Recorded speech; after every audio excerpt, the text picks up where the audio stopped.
Greetings and salutations, friends, and welcome back to Stamford Bridge, where it has been a week, hasn't it? Holy shit. A lot going on. Everything going on simultaneously, beginning with... Okay, right. So, I saw you tweet about this too. The Trump P. Diddy pardon, and Why? Why? Yes, that's a great way to begin. Why? I no one's given me an answer on this, by the way. Like, I have seen no reason to explain it. Like, because normally, at least, like Trump with the Epstein stuff, Trump was like, look, people who had nothing to do with it are going to be implicated because of the nature of Epstein's personal life, and so I'm reluctant, right? And it's like, yeah, okay. I understand, and that's true, right? Like, Epstein was a massive socialite.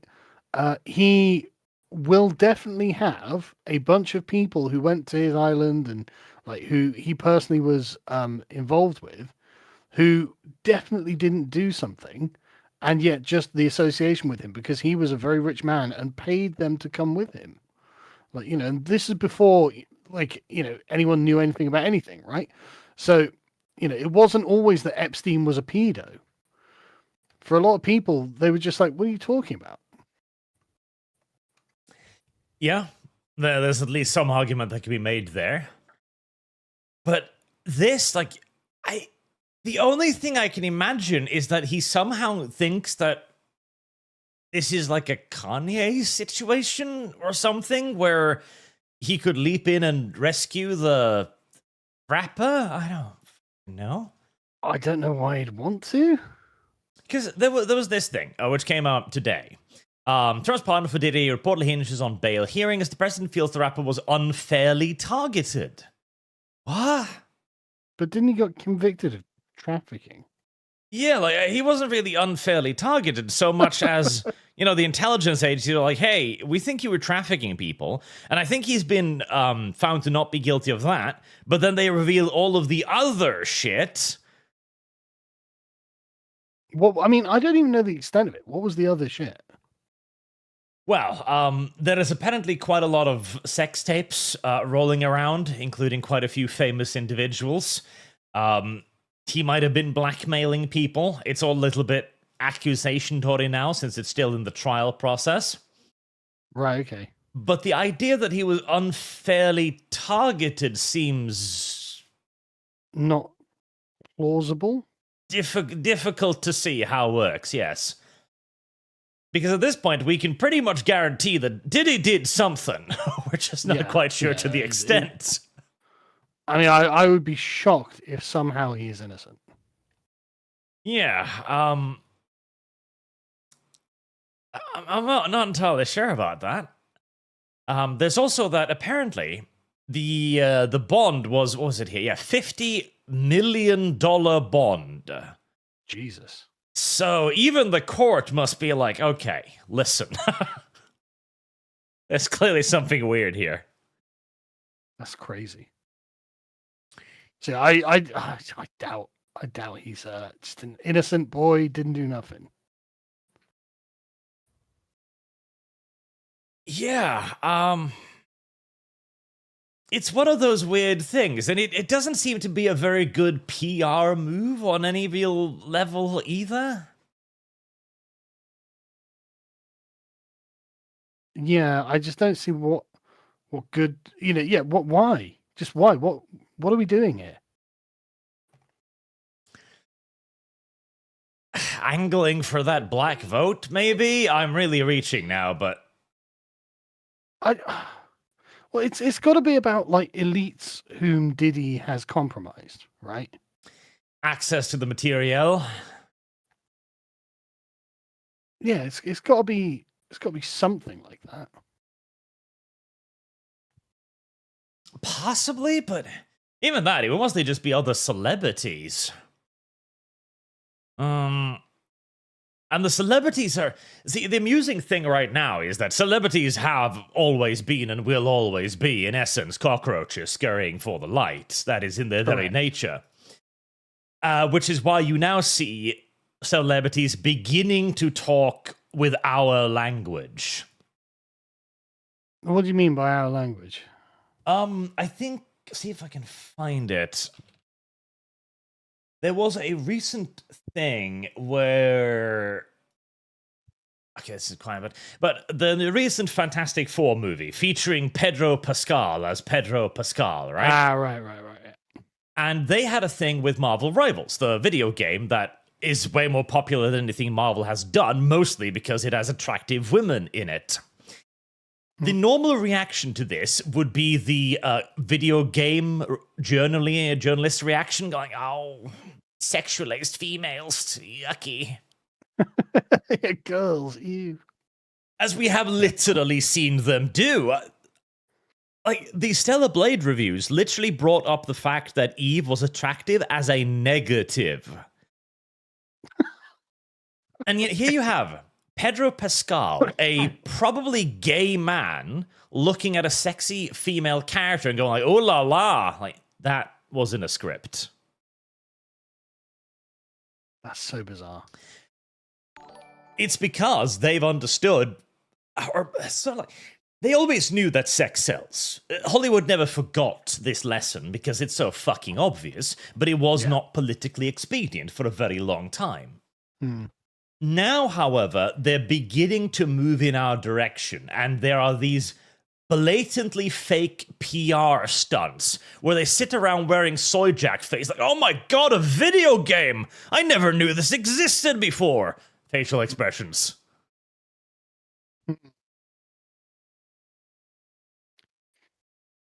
So hang on. Yeah, no, I guess. I mean, everything that celebrities do to me is very fake, and I haven't really got any time for them, frankly. Fair enough. But it is indicative, in my opinion, of, again, the turning of the tide. So that is true. That is true. There's no point in Trump doing this for PR purposes, for P. Diddy, of all fucking people. No, there's literally no reason. I just don't see what the benefit to him is. I half think it's got to be some sort of a distraction or something, because this has also been a couple of weeks of just the wildest nonsense. I think last week, this was making the rounds, that some scientists said that we would get invaded by aliens in November. Oh, yeah, I saw that, but that's obvious bollocks. It's obvious bullshit, yes. I mean, like, it's just going to be an asteroid that's passing by. God willing, it'll hit California. God willing. But like, this happens so frequently now with these insane claims. Oh, we're having a hearing on aliens in Congress. Like, I don't care. That's... Yeah, well, you're not going to fucking find any. Now what? Yes, it's obvious bullshit. And now they've seemingly escalated. Oh, yes, there's a rock in space that could be inhabited by a hostile alien species. It's not. Now what? Yes, it's not. Like, when it comes to aliens, lads, nothing ever fucking happens. Nothing. Like, listen, just to start at the very, very beginning, why would the aliens be inside of an asteroid? Yeah. Yeah, why would the aliens be in a fucking asteroid? Like, it's just so stupid. How long would they have to be traveling to get to us? Yeah. And yeah, I mean, there you go. You would just have to be a moron to believe that this is the case. Yes, it's idiotic. And all of this is coming out as the most ridiculous stuff is happening across the world too. So, so YouTube has been a big thing here now, right? So Australia plans to ban YouTube for users under 16. The community note elaborates here that they won't be allowed to have an account on YouTube because, they can't physically keep them from watching YouTube, I guess. But honestly, based, I agree. Keep kids off of the internet. The problem is, of course, that this is then going to be combined with robust identity verification.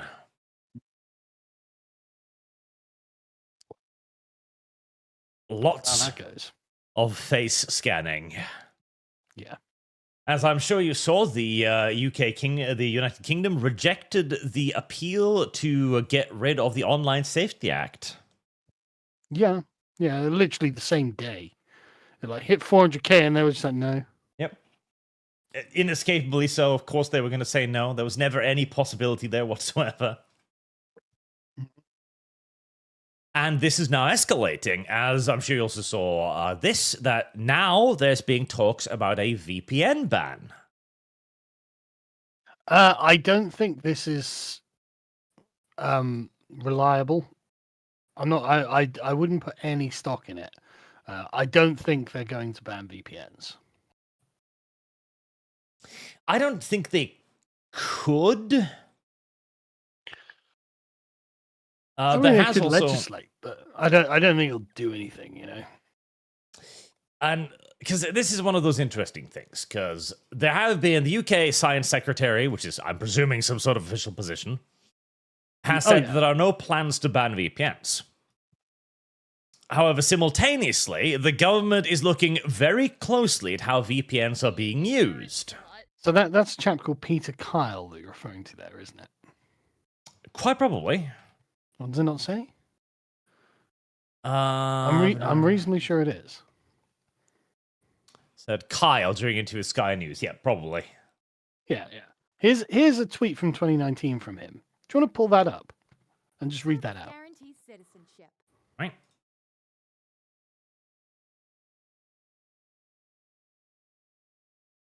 The last time I was assessed when I was 30, my reading and comprehension age was estimated 8 years and 3 months. For some things like word comprehension, I was in the bottom 1 percentile. For others, like word association, the top 1 percentile. Dyslexics are extremes. That's the guy you're talking about. A guy with a reading age of 8 years old. Bottom 1 percentile for word comprehension. He is a cabinet minister in the United Kingdom. Well, worse than that, he's the minister for science. Science, yeah. Yeah. Reads like an 8-year-old. Sargon, what the fuck is your country? Completely controlled by bureaucracy. Well, the point being, right, is our country runs itself because it's all, institutionalized. So fucking retards can get in charge and make retarded decisions, and they'll happen. Like we used to have great prime ministers like Gladstone and Pitt. Like we used to have genuine men of merit. Those days are gone, as you can imagine. I'm very resilient. At school, a teacher forced me to stand and read Shakespeare. I did it one painful word at a time. Retard. No, keep going. I was put into remedial class with kids experiencing quite severe learning and behavioural difficulties. No shit! It's called the British government. Trick or treat. Can I smell your feet? I hated education, understandably. That's true. I believe it. Yeah. I left without any usable qualifications. And now he's part of the government. But returned when I was 25 and started over, and he left 6 years later with a degree at 25. But he left with a reading age of 8 at 30. Like, fucking hell, man. Our government, I like this is the thing. I've done a bunch of podcasts recently where I've been like, listen, like I was on Crowder and I was like, listen, our governments are retarded, and I really mean that they are retarded. And he was like, well, I mean, like, they make bad decisions. No. They are actually retarded. And that was before I knew about this. Yeah. It's so obvious that they're fucking retarded. That's really bad. That's incredibly bad. Yeah. It's not even a joke. It's not even a joke. They're just really stupid.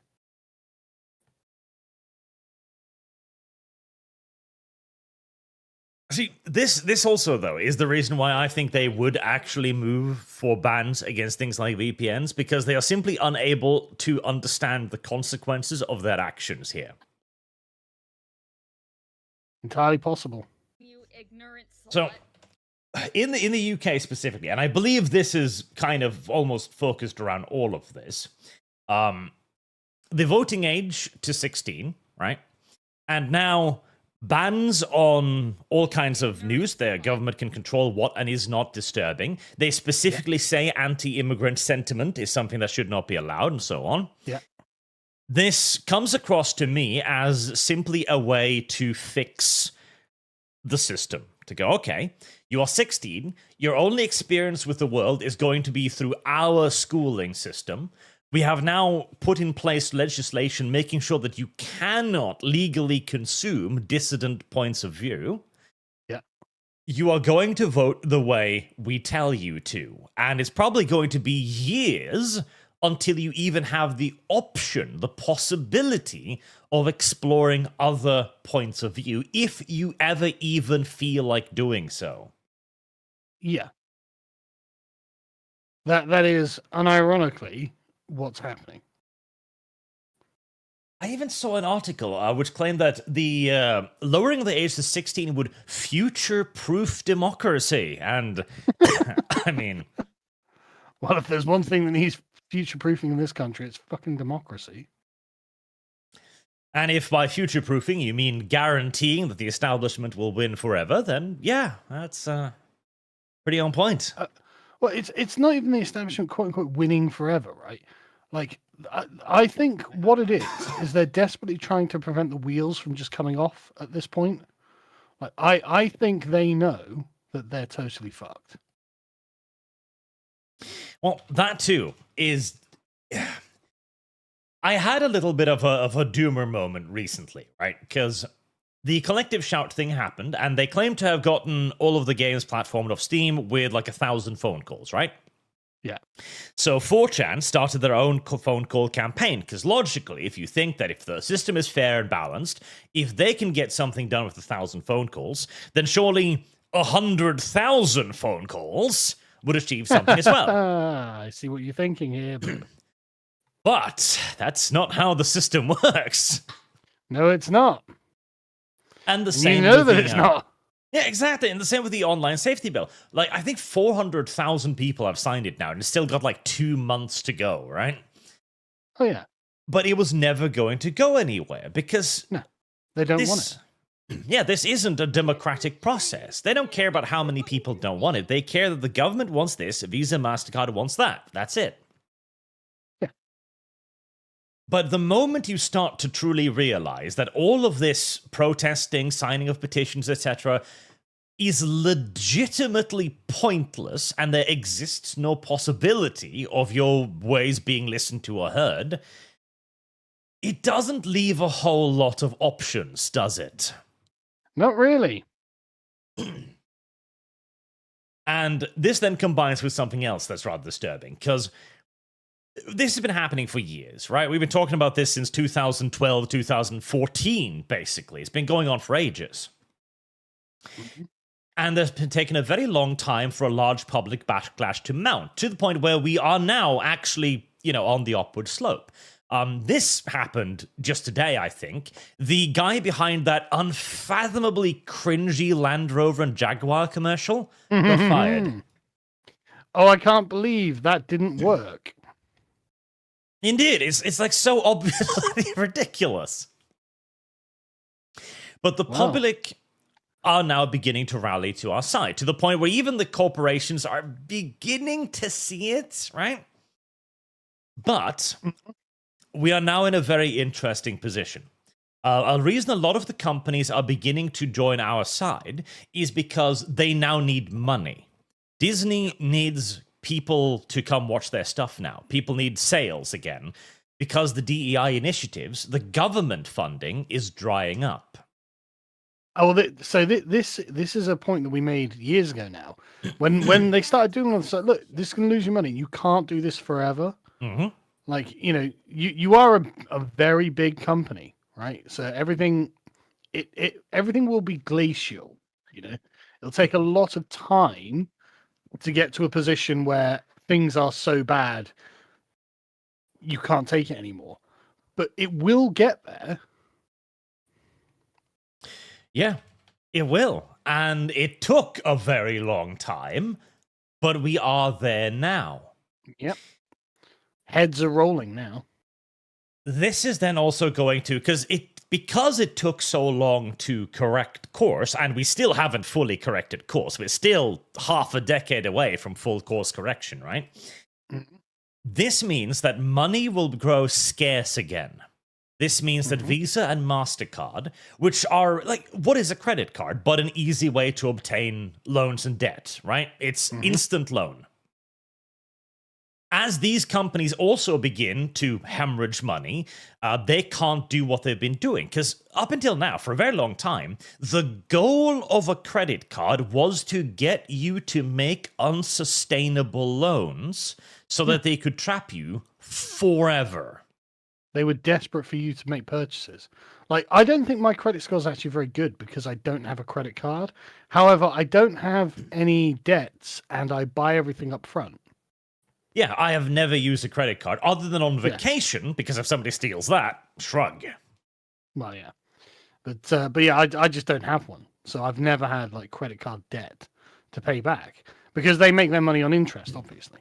Yeah, because that's where they get you. Like, if you pay it back immediately, no problem. That's why credit cards on vacations are good, because then all of the purchases are right there. If somebody snatches it, they can only hit the credit card company. You're blameless.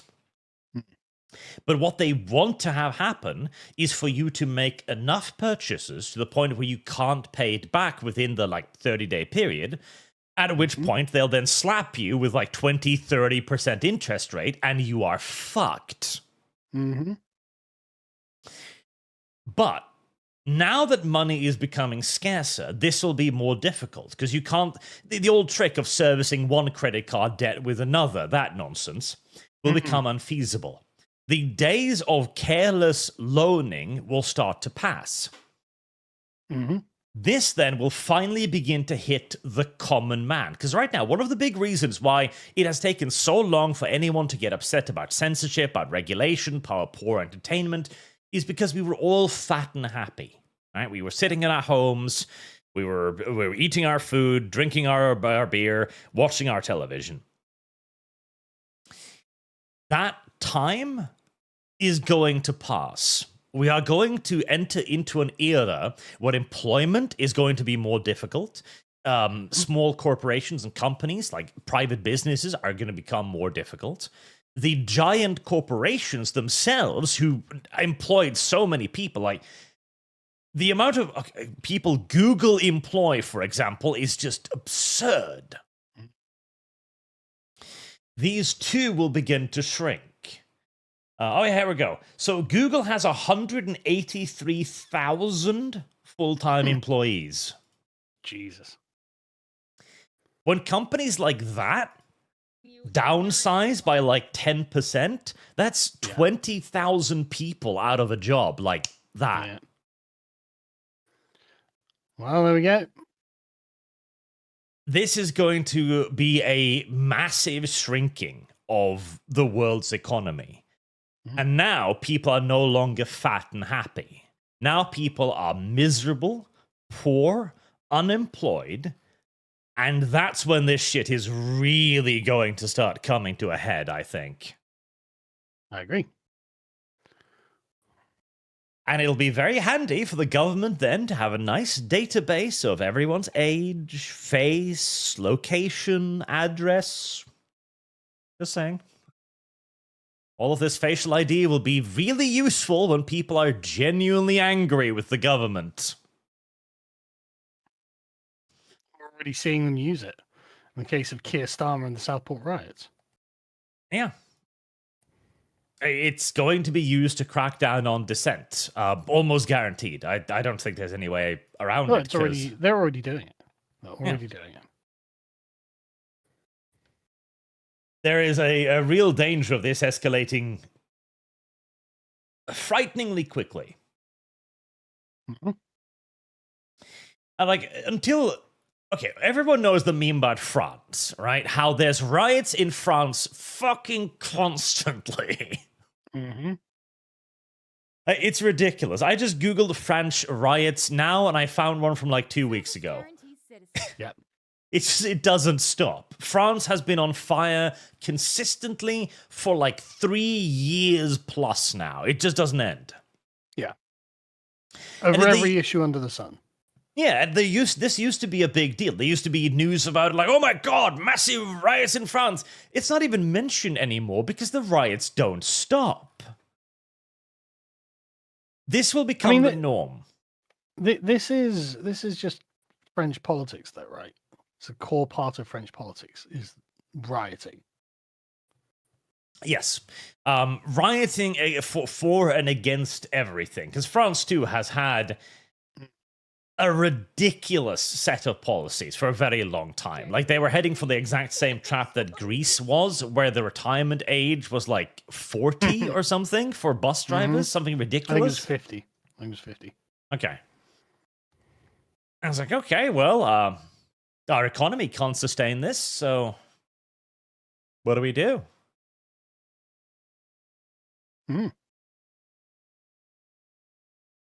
And, okay, not to mention even the obvious problems of money growing more rare, but we talked briefly about the South Korea situation and how South Korea is probably finished as a nation. Yeah. I mean, in 30 years' time, for example, like South Korea is in a demographic death spiral, yes. Yes. Let me see if I can... So, South Korea, as we talked about now a couple of times, has hit the point where there's so many old people and so few young people that the entire governmental system will be rendered virtually inoperable. Because everyone will need to pay so much for the basic benefits of the old people that the young people will never be able to retire. They will be chained to the grind mill forever, just to pay pensions. And this is going on in the rest of the world too. South Korea is not unique in this. This is happening in Europe too. We have population declines that are only being artificially made up for by mass importation of immigrant populations. Which will lead to yet further economic hardships. Like, people were memeing like hard times, like good times make soft men, hard times make hard men, etc. We haven't seen the hard times yet. We haven't gotten there yet. Yeah. The hard times are ahead, and they are going to be interesting indeed. Yep. I mean, like, there's just... There's nothing fun to say about it, unfortunately. Nope. There really isn't. It's difficult to see how exactly it's gonna turn around in time. I mean, unironically, what would be a good start would be at least to begin improving the easiest thing to do, which is our corporations and entertainment, and begin building positive messaging again, because that was at the core of virtually everything. Back when I was a kid, everything had a positive message. Like, when you were watching a cartoon, it had a story and usually a theme and a morality built within it. You know, really basic stuff like don't mistreat your friends. Don't go into massive debt. Simple things like these. Rather uncontroversial things, one might say. Yes. A rebuilding of society is going to need to happen from the bottom up, and I don't even know if that will be possible, because we're now beginning to clamp down on that too, where YouTube is now moving in on the age verification thing as well, where we'll be using AI to try and determine the age of users. So, I mean, it'll probably be fairly accurate, actually, I think. It'll probably actually be able to do this. It depends on how broad it is. Because if this system is introduced honestly, then it can probably carbon date you relatively effectively, because YouTube already gathers some data about you, right? Because we've already got access to demographic metrics in the back end. Yeah. What I'm worried about is that YouTube will use this unethically and basically start flagging all kinds of accounts exclusively to gain access to people's identifications. Oh, no, I don't know why you think that. I'm sure YouTube would be completely great. I see no reason why YouTube would want to do this. As the way out, of course, if the system incorrectly estimates the users to be under 18, they will have the option to verify they're over 18, such as using a credit card or a government ID. I'm sure there's nothing to worry about. Nothing to worry about. I genuinely think that all of this happening at once is because a lot of forces around the world are beginning to see the shadows on the wall. They're beginning to see the consequences of their actions and the almost inevitable fallout, and they're moving to begin to preemptively block it. Yeah, I think they are genuinely worried about kind of Arab Spring happening here. An Arab Spring. Well, hopefully we won't vote in theocrats to replace the previous ones. Well, at this point, I mean, am I It even against seems it? more I can't say appealing. that I am.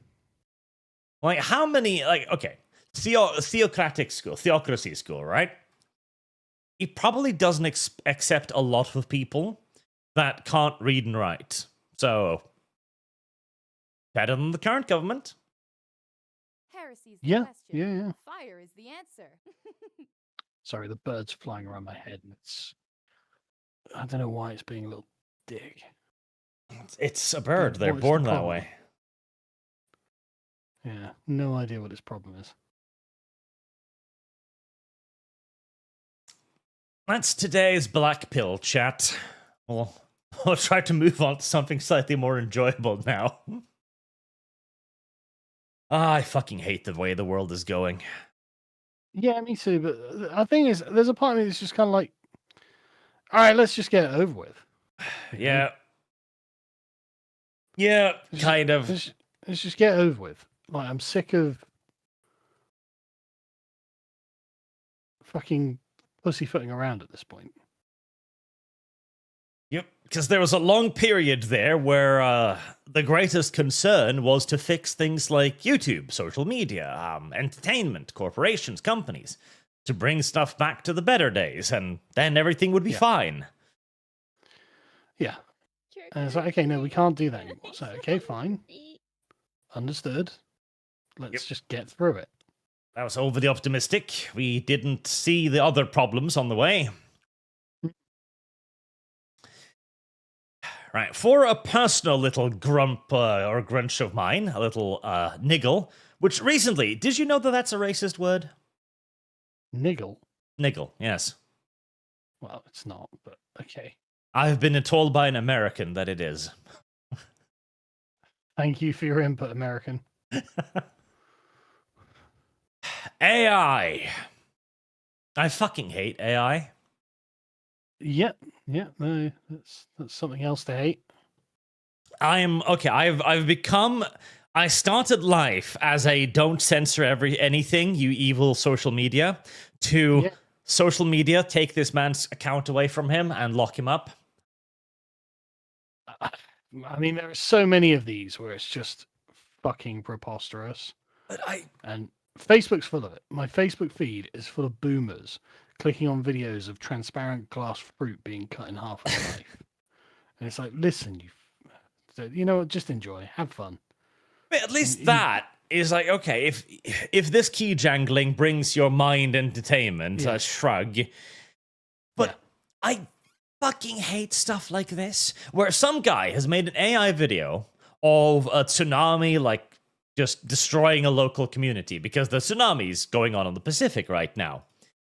And they're putting this up. No disclaimer of it being fake, no indication that it's being fake. Like, scary sight from the air. Tsunami hits one of the Pacific nations.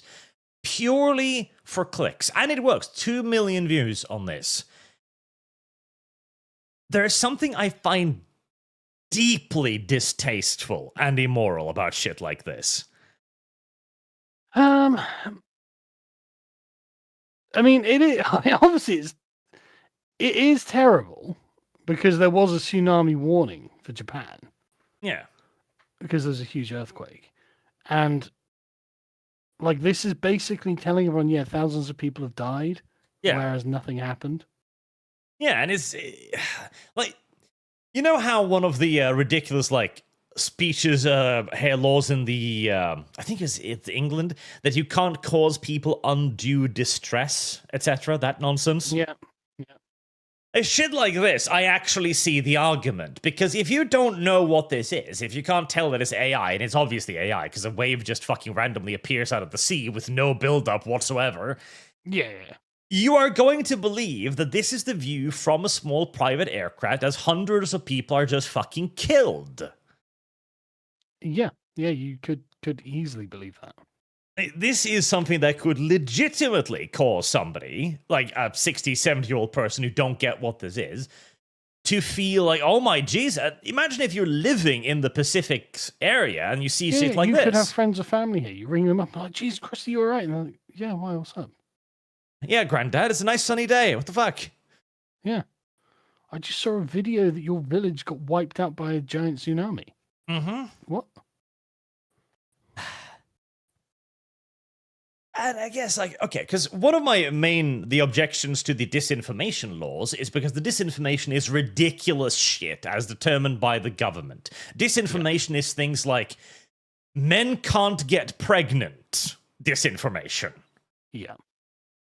But this is in an entirely different scale, because this, again, at first glance, looks believable. You need to look at it several times, go, okay, that's obviously not how the waves work. The backlash from the foamy waves is obviously incorrect. It's not pushing any soil ahead of it, blah, blah, blah, blah, blah. But it requires investigation to realize that it's fake. Yeah. And this could genuinely actually cause people to freak out, especially during an ongoing disaster. Yeah. I mean, it genuinely could cause panic. And at the very least, it's not helpful. At the very best, it's not helpful. Yeah, and it could lead to genuine damage in the real world as well, as people begin to panic during this shit. Yeah. I mean, this is the And very it's being reason- done just to fucking grift. Yeah, to farm clicks on fucking Twitter. Like, I'm sorry, but I don't value your freedom of expression that highly. Well, I mean, I actually like the fact that the community notes demonetizes the tweet. Yes. So Godspeed community notes. Yeah, like, that's at least something. Like, God fucking thanks community notes. That is, if we didn't have that, everything would be so much worse. Oh, yeah. But like the very reason why we even started with, because technically it's in the TOS that if you're going to do something like this, you have to make it clear that it's not real, right? And this is something going all the way back to what was it? 1890 or something? War of the Worlds. Oh, yeah. I thought it was the early 20th century. Yeah, it was something, the radio play, because they had a radio play, Yeah. and they had like a disclaimer at the beginning and a disclaimer at the end going like, this is a radio play of H.G. Wells, The War of the Worlds. But if you didn't tune into that. Yep. Then what you heard was radio broadcasts going, tripods are destroying New York. Yeah. And this led to mass fucking panic. Yep. This is why we started creating legislation that, hold on, listen, if you're going to do this, you've got to make it painfully fucking obvious that this isn't real. Unfortunately, this is just the consequence of AI. This is the civilization we live in now. We have to accept that these are things that happen. And your boomer granddad has to learn how to understand AI. Apparently. But I am all for like making the rules so that if you're gonna do this, fine. You wanna make this little video clip, fine. Okay, I'm not gonna stop you, but it needs to have disclaimer somewhere in the video, in the text, something, because otherwise we are going to have that scenario where it's a video released of Trump shooting someone, and somebody will go, "Oh, the race war has begun," goes out in the streets and shoots someone for real. And if you don't do that, Ito Cheeto your account. I am full censorship on this. Full fucking censorship. I think the power needs to be taken out of their hands, frankly. Like, it must be fairly easy for AI to detect AI. There's got to be a predictability about like colors and things like that on it that mean AI can probably detect AI fairly well. Like YouTube already demonetizes AI content, right?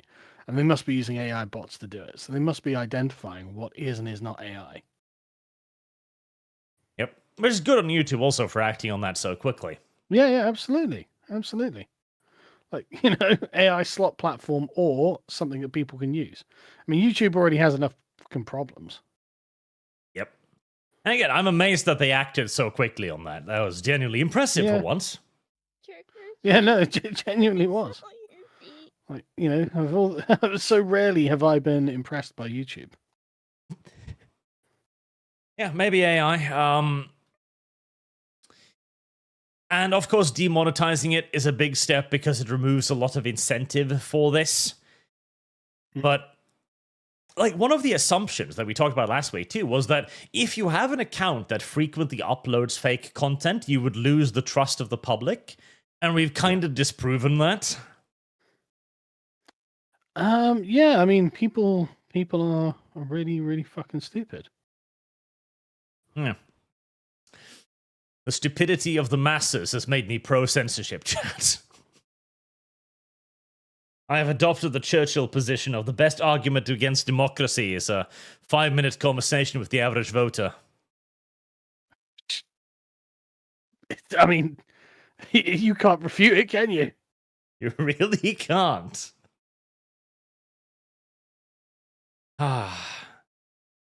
Chat is being mean to me about this. And you know what? I even understand that this is largely an emotive take of mine, but there's something deep within me as a content creator that just vehemently hates this kind of fake content for attention. And I get it, but I wouldn't say I'm in favor of censorship on it. It's just really annoying. Let me catch up of the few of the super chats as well. Oh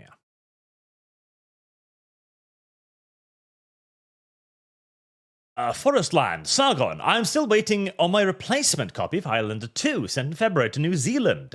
Your staff aren't replying to my email inquiries. Please help. Okay. Well, I need details to be able to help. So I need like an email address or something. Hang on a second. Can you send me a like screenshot of his thing, please? The super chat, and then I can pass it to the guy who's dealing with it and berate him. I can indeed.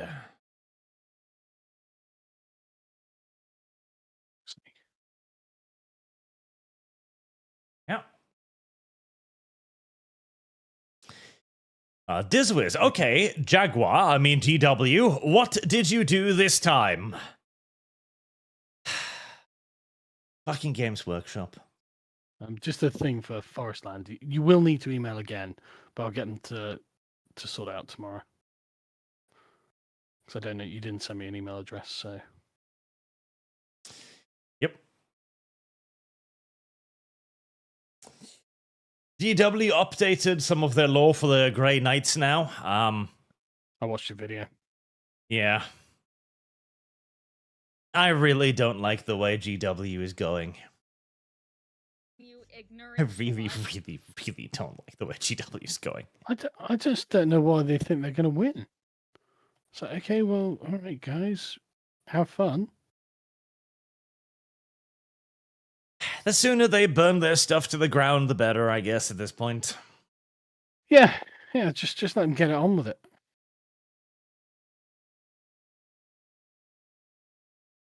Salakson Doppelganger, are we sure Trump is considering it? Well, true, to be fair, it could just be the usual rumors. I hope so. Based future, if the UK OSA et al. Is really just about protecting children, they shouldn't have a problem with simply using AI age estimation, such as YouTube has suggested, rather than face a full ID check. And we know why. Yes. Well, Yeah, that was... It's literally that simple. There was an interview on Sky News with that Kyle PM guy. Like, when you check your age on the internet, you protect a child. Like, how does that check out? When you use a VPN, a child gets molested. Yeah. This doesn't make a whole lot of sense. No, it's not. I don't think this is how anything works, ever. Charlie the Beagle, Diddy diddle? Trump deemed that Diddy didn't do any diddling, but doesn't mean that Diddy didn't diddle. That is true. It doesn't mean that he didn't diddle. Mark the Shame, GW says the Emperoristian files on Caldor Drago's desk never existed. I'm telling you, Age of the Star Child will become a reality. Oh god, that... Like, for so long, the leading fan theory in 40k was what will happen when the Emperor comes back. And now it turns out that the Emperor, before he ascended on the Golden Throne, was like, listen, if I ever get back up, just sit me back down again. Yeah, I mean, that's not believable. It's like, fuck the fact that it's not believable. It kills every single... continuation of 40k. It kills every theory around the Emperor, because the Emperor's own plan was to never leave the Golden Throne under any circumstances. I know, it's so stupid, man. It feels like... I'm so done with GW fucking doing... They know what they're doing. They know that they're doing this on purpose. They're doing it on purpose. Yeah. They hate the fucking Emperor. I swear to God. It's become one of those things where I believe that they themselves are incapable of... Like, you've read Jonathan Haidt, of course, like the Righteous Mind. Fuck, now I've forgotten the name of his book. The Righteous Mind. Yeah, thank you. Yeah. On how it is, in some cases, virtually impossible for people on left and right, to be fair, but more so on the left, to see the argument of the opposition. Yeah. This popped up on my Twitter today. Josh Harding here. This is quoted from Avatar, of course, responding to a post going, growing up is realizing he was the good guy. And just saying, I will occasionally see this take on here and every few months, and it always stops me in my tracks when I do, because I legitimately cannot comprehend any lens through which someone might feel this way. What, the humans are the good guys? Yeah.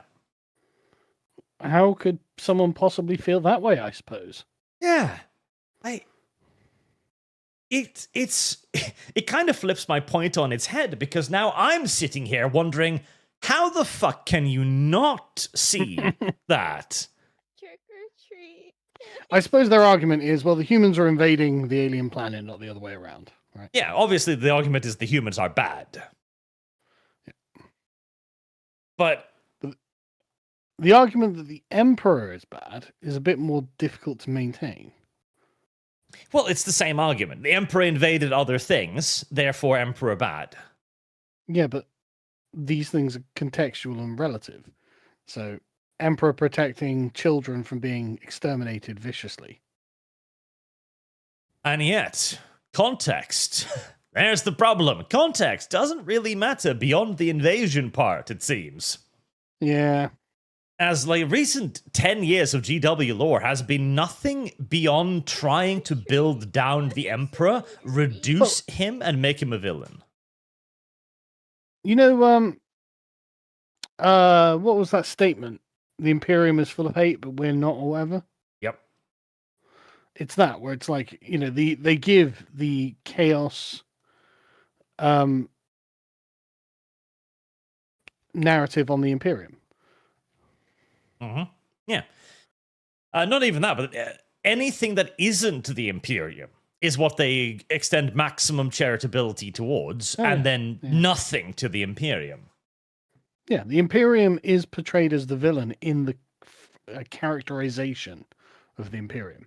And it's the same with Avatar. The humans are portrayed in every way as the villains, as comical fucking villains again and again. But whenever you watch the movie, it doesn't compute. I've got to be honest. It's a long time since I watched Avatar, and I think I probably only watched it once. That's fair. But like one of the key things to take away is that the humans are the bad guys because they're just attacking the aliens, right? For no particular reason, right? They're just seeking conflict. But in the movie, the humans are doing everything in their power to not get into conflict with the aliens. Jake Sully, who contacts the Avatars, is given a blank check to give the aliens anything, to do anything to avoid conflict. No matter the solution he comes up with, the humans will accept it. But he never tries. That's why the humans are the good guys. They tried to compromise. They tried to negotiate. They extended every opportunity to the aliens, who in turn rejected every solution. Well, I mean, you know, what are you going to do? I mean, like I said, I need to watch it again really to properly comment. Don't worry, I've recently made an hour-long video dissecting this in detail. Oh, really? Okay, well, send it across to me afterwards so I can watch it. Because I can't really remember the plot very well. Yep, I watched Avatar like 3 times back to back to fucking study this shit, and it is actually true, because I couldn't believe it myself, because my memory was that the humans were the bad guys too, first time. Yeah. But there is no evidence to support it in the movie at all, so I'm going to release that a little bit before the 3rd Avatar movie, in the hopes to ride the algorithm. Well, yeah. Well, the humans are the good guys, actually. And it's the same with the Imperium. Like, the Emperor, his goal is to defeat chaos. Chaos wants to destroy everything. In fact, the alien plan to make Horus win is for chaos to burn itself out in 1,000 years of absolute uncontrolled bloodshed and slaughter, in which the scattered, scared remnants of the aliens will hide under their beds until everything else is dead. And the Emperor... That's the plan, is it? Yeah, that is the plan. And the Emperor's plan is like, no, guys, I can actually kill the Chaos Gods. At the very least, like, neutralize them. Like, listen, I have a plan. And the aliens like, no. We're going to have to kill the galaxy. And that's where we're at with the Emperor now. GW doesn't understand the heroic narrative of the Imperium. It doesn't understand the heroic narrative of the Emperor.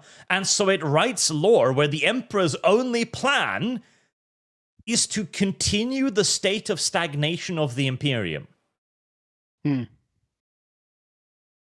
That's so interesting.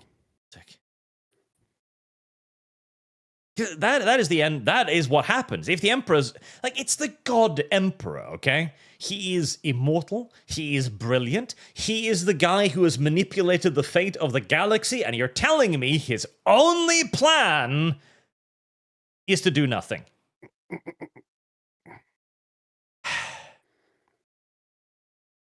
Fuck GW. Yeah, I know. The thing is, it's the logo thing was the worst. That was the worst. Like, all of the lore stuff could just be changed, but the continual stripping away of the magic of the scene, the scenario, is the real problem. And the thing is, I don't think they realize. I'm certain that their sales are going to start going down. And I don't think they're going to realize why.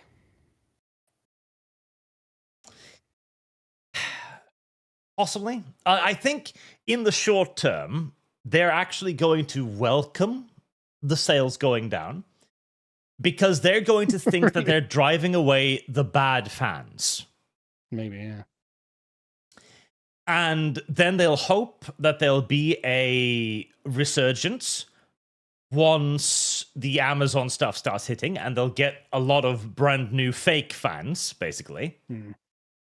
And then eventually those fake fans will move on to the next thing that's popular, at which point Games Workshop will finally start to see a serious collapse. And at that point, it'll be too late to do anything about it because they will have fired the last 2 people at the company who even knows what Warhammer 40k is. Wow. Whose fault was that? Also, one rather amusing little thing.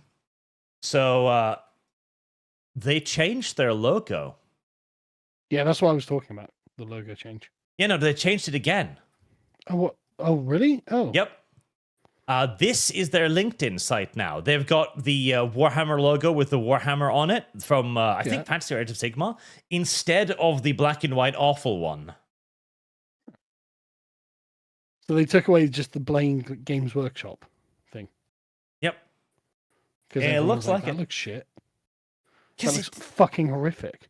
it did. It was a unfathomably bad logo. It was the most corporate thing you've ever seen in your life. It was so bad. Like, and it's just why? There's magic. You're expecting magic from Games Workshop. Why would you want that? I mean, that's. Look up Top Shop. Look up the logo of Top Shop. Top Shop logo. It's. See what I mean? It's like minimalist, like incredibly bland. There's nothing to it. Yeah. Like, I don't know what this is. I don't know what this shop sells. Right? It's some sort of women's clothing shop, I think. But that's the point. If you swap it back to the Games Workshop one, like I think it's the same. Is it the same fucking font? I think this It's one very is slightly more angular.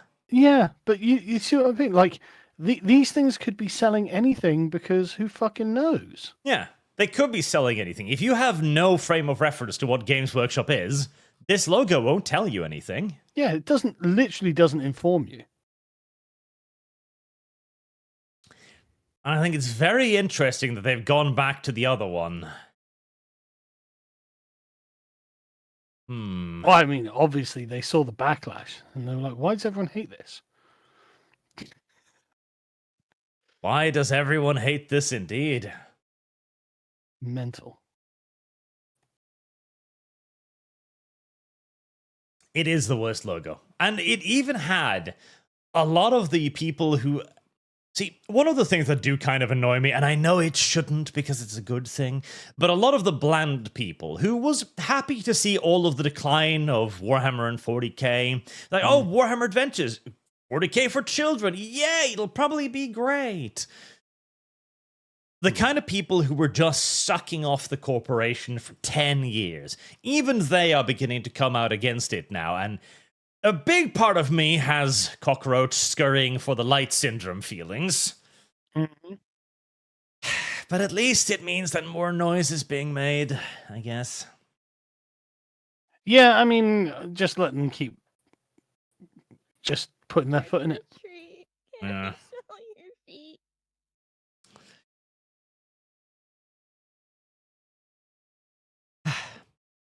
Rubberlegs 623. What stops alien life from taking a cursory look at our society via internet and just decides to put us down as a species out of mercy? I mean, who knows? Maybe they're just zoologists and want to maintain us as a species or as a warning to others. We're like for infomercials they show to other developing civilizations, like, don't do this. Lurker, at this point, I'm sure Diddy knows who he is on E-list and blackmails Trump for pardon. Fucking hope not. Just can't see why. It just doesn't make sense. Person X21, stop destroying games in the Epstein files released. The timing is too perfect. It's all to prevent the leaking of a list. Tanushi, can't the king dissolve parliament, and upon refusal, can't people demand his abdication to have another go with his heir? Repeat ad nauseum. And the UK get something like Doge started. Well, Zia Youssef and Reform are doing their like council doge, where they won a bunch of councils, and so they're just trying to clear out waste. It's like, I mean, I guess, good luck. Yep. The problem the councils have is that the spending they have to engage in is dictated by the central government. So while Reform are not in control of the central government, and they can't do anything about what they have to spend, so they're just fucked, basically. Yeah, the entire Doge thing is a great idea, but virtually impossible to put into practice. Yeah.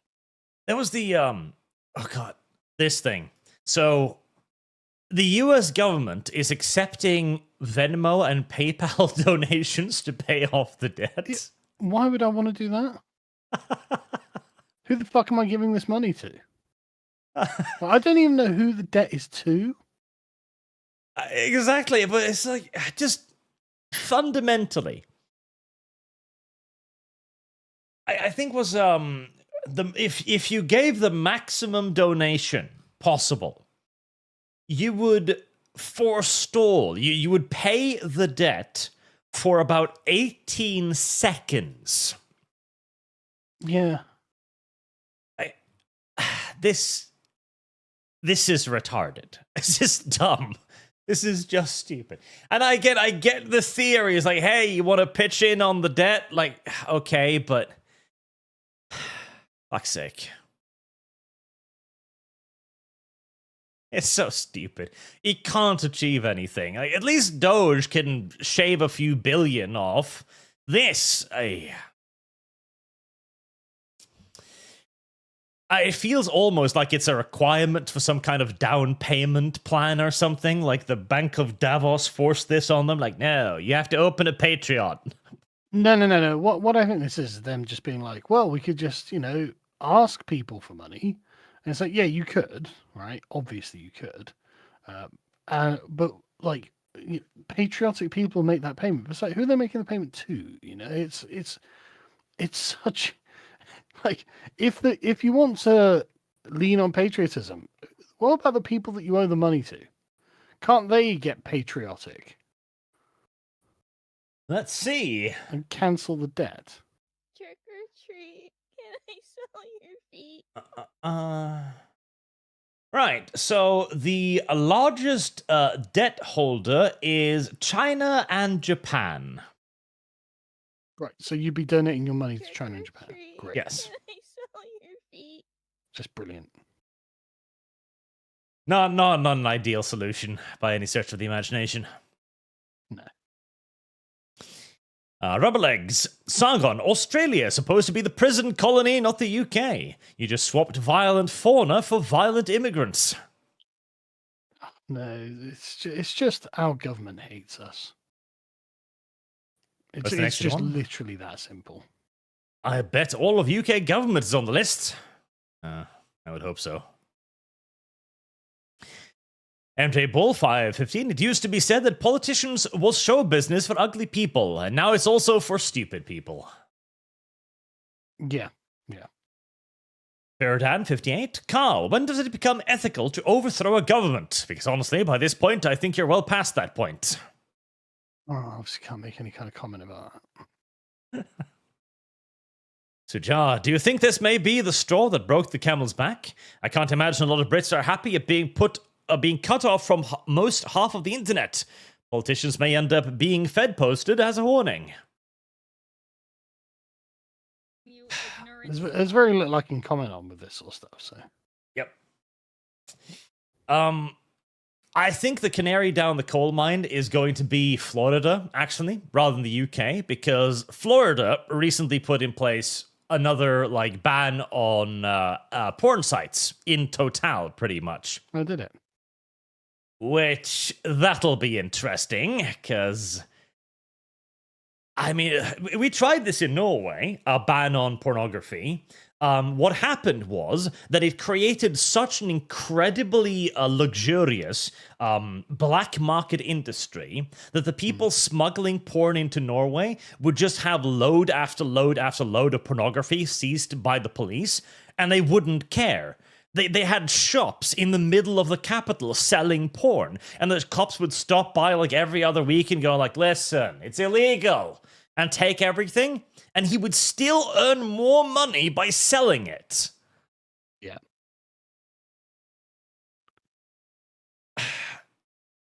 I get that this is distasteful. I understand, but the earliest graffiti we know is of porn. You just aren't stopping this. It just isn't happening. I mean, I am in favor of, trying to restrict it in some ways, but the way they're going about it is just wrong. Just have it on certain sites. Then make it so that you have robust parental control on web browsers, on TVs, all of this stuff. That's about all you can do, because if people want to access it, they will access it. The harder you make it to access, if anything, the more flourishing the porn industry will be. Like, weirdly enough, what came closest to killing the porn industry was people filming themselves in their own bedrooms. Mm. Damn. Oh well, at least Florida will be a nice little test case for a while, I suppose. Mr. J, hello, and sorry to derail the topic. Last week, you gents came to the conclusion that Ozzy couldn't sing for shit. I would like to raise a counterpoint. James Hetfield. Now that man can sing for shit. Yeah, but he's not Ozzy Osbourne. James? The guy from Metallica. Oh. Yeah, he can sing, but Ozzy Osbourne can't. Charlie the Beagle, Sargon, regarding your video about Americans moving to the UK, spare a thought for us in Ireland. We got saddled with Rosie O'Donnell in Dublin. Jesus, really? Mercenary 1, escalation is the end goal. They want an excuse. Select on Doppelganger, the only response when they crack down on dissent is escalate. Escalate and words that YouTube wouldn't allow you to write. Yes. Don't PTXX, a Vietnamese friend of mine, described what the UK is doing as the exact same thing the government succeeded in implementing. So an advert has just come up on my Facebook feed for a Warhammer 40,000 game called Tacticus. I've never seen it before. But it's so encompasses the problem.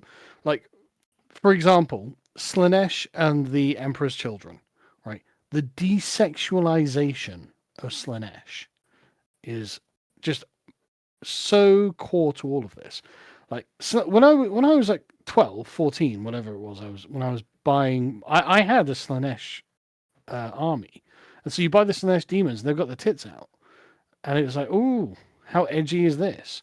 But now Slaanesh this is how they describe them: masters of excess, sound, precision, and perfection. Right, so not sexual degenerates then. Nope. Like that was they were meant to be sexual degenerates. That was what made them different, interesting, edgy. They're just Marines in pink now. Well, so Tacticus, I've heard of it because they've sent me about 24 sponsorship requests. Really? Yes, so clearly they didn't get the list from GW. You should take one. My chat keeps telling me the same thing, but I'm like, I don't want to. Yeah, but it'd be funny and they'll be giving you money. Because this, as you say, is emblematic of like the downgrade of 40k, and it's in all of it. Like, this stylistically, presentation-wise, is virtually indistinguishable from Fortnite. Yeah. That's exactly the problem with it. It's got the same kind of bright color scheme. It's got the same gloss to it. All of the characters are textured in a way that makes them look weirdly soft. Yeah, very smooth. Yes. Like, it's the Fortnitification of 40k. God, I remember naive Arch 10 years ago. Like, if there's anything that can survive the modern day, it's Warhammer 40,000, because it's grimdark and shit. Well, that was a stupid thing to think. There's only a question of time until we see a Space Marine Fortnite. I swear to God, there's a question of fucking time. Trick or treat. That will be the... Your feet. Yeah. Honestly, the whole thing it's so embarrassing, frankly. Like it's very, very embarrassing that like they're just I don't know how to describe it. Like they're embarrassed of their own property, you know, and they're like, oh yeah, we can't have edgy titties or like whatever it is, you know, blah blah blah. It's like, sorry, why? Why? What's stopping you? You had this for 40 years and everyone loved it. And now it's like, yeah, but we need less gothic on the Space Marines. They need to be tactical. You know, the focus groups say so. Right? Are you fucking stupid? What are you doing? We've got to appeal to the kids, and the kids play Fortnite these days, so everything's got to be round.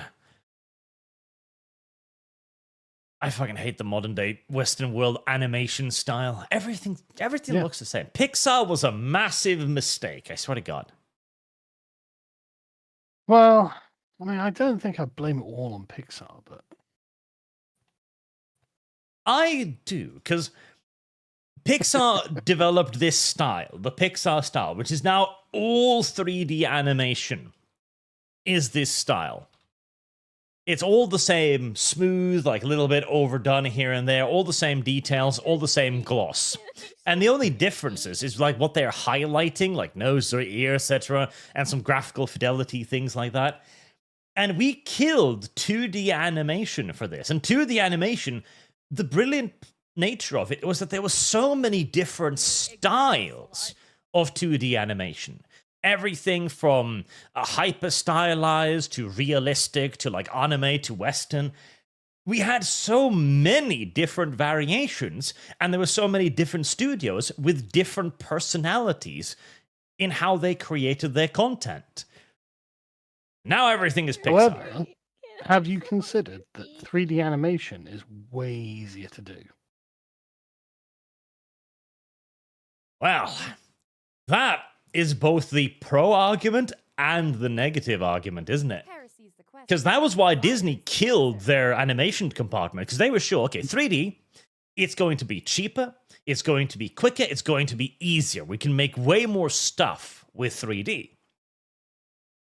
The problem then became that eventually China realized, hey, this is really easy and we can make lots of shit with this.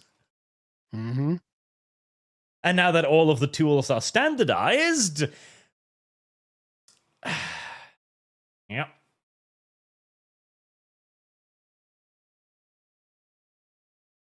I think, there was that one Chinese 3D anime thing that, like, broke all sales record in China. It released in the West a little while ago, because they didn't even set up a Western release for it, because they figured it would just flop completely, because nobody would care, right? I think it already out-earned Superman. Really? The sloppification of this is going to fucking undo goddamn Western civilization, I swear to God. Yeah.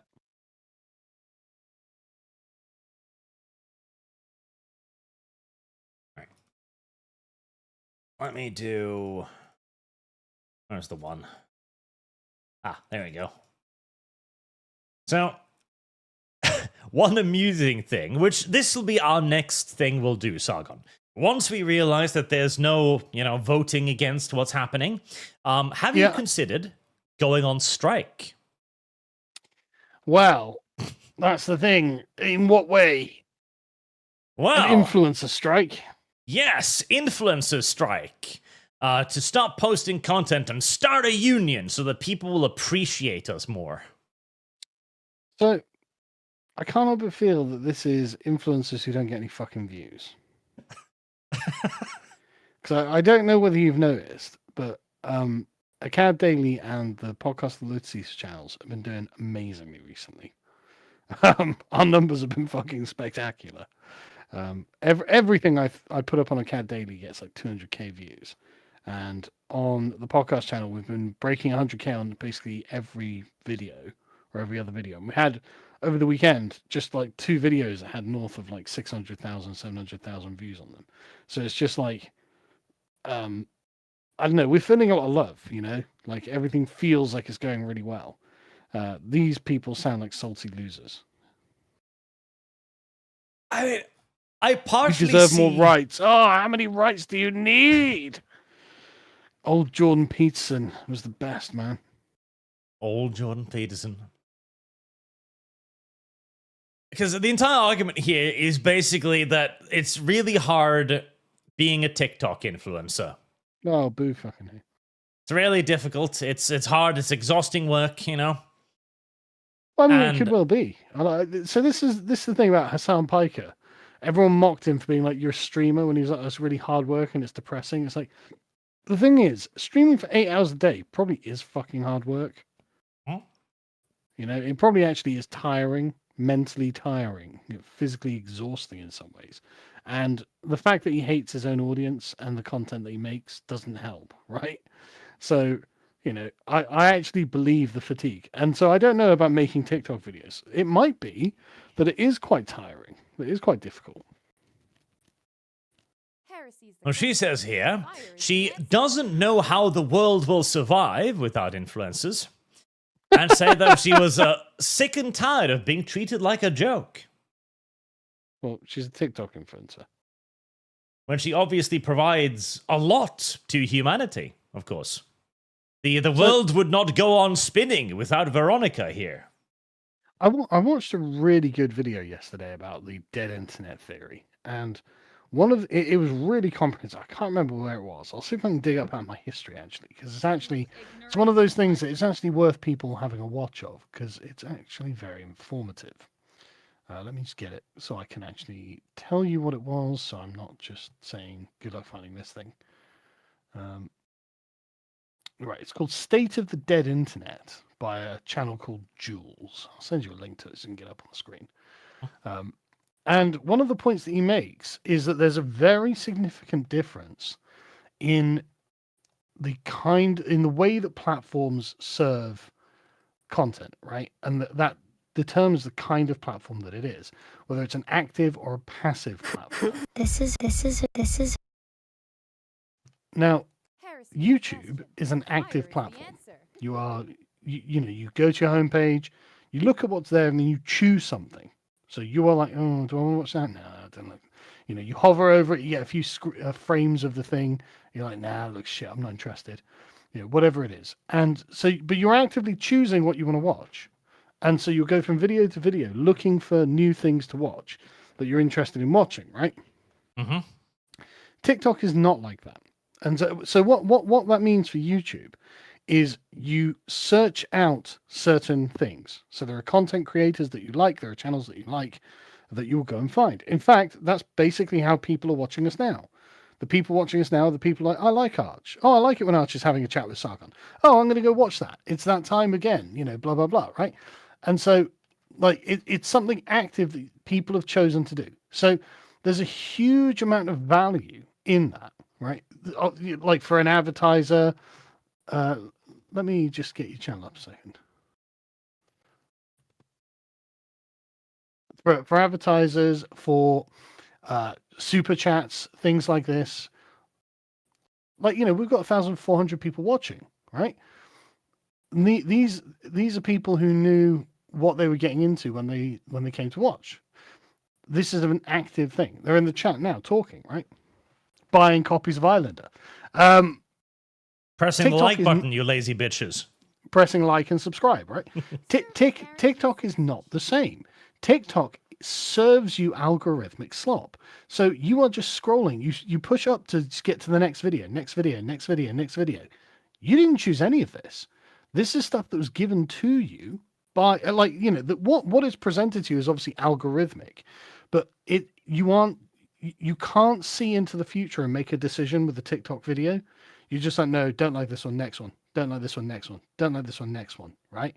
And so TikTok is what they call a passive consumption platform, and so that doesn't tend to foster the kind of appeal that YouTube does. So if you are not a TikToker with millions of followers, it becomes very difficult to make money on the platform, is what I'm saying.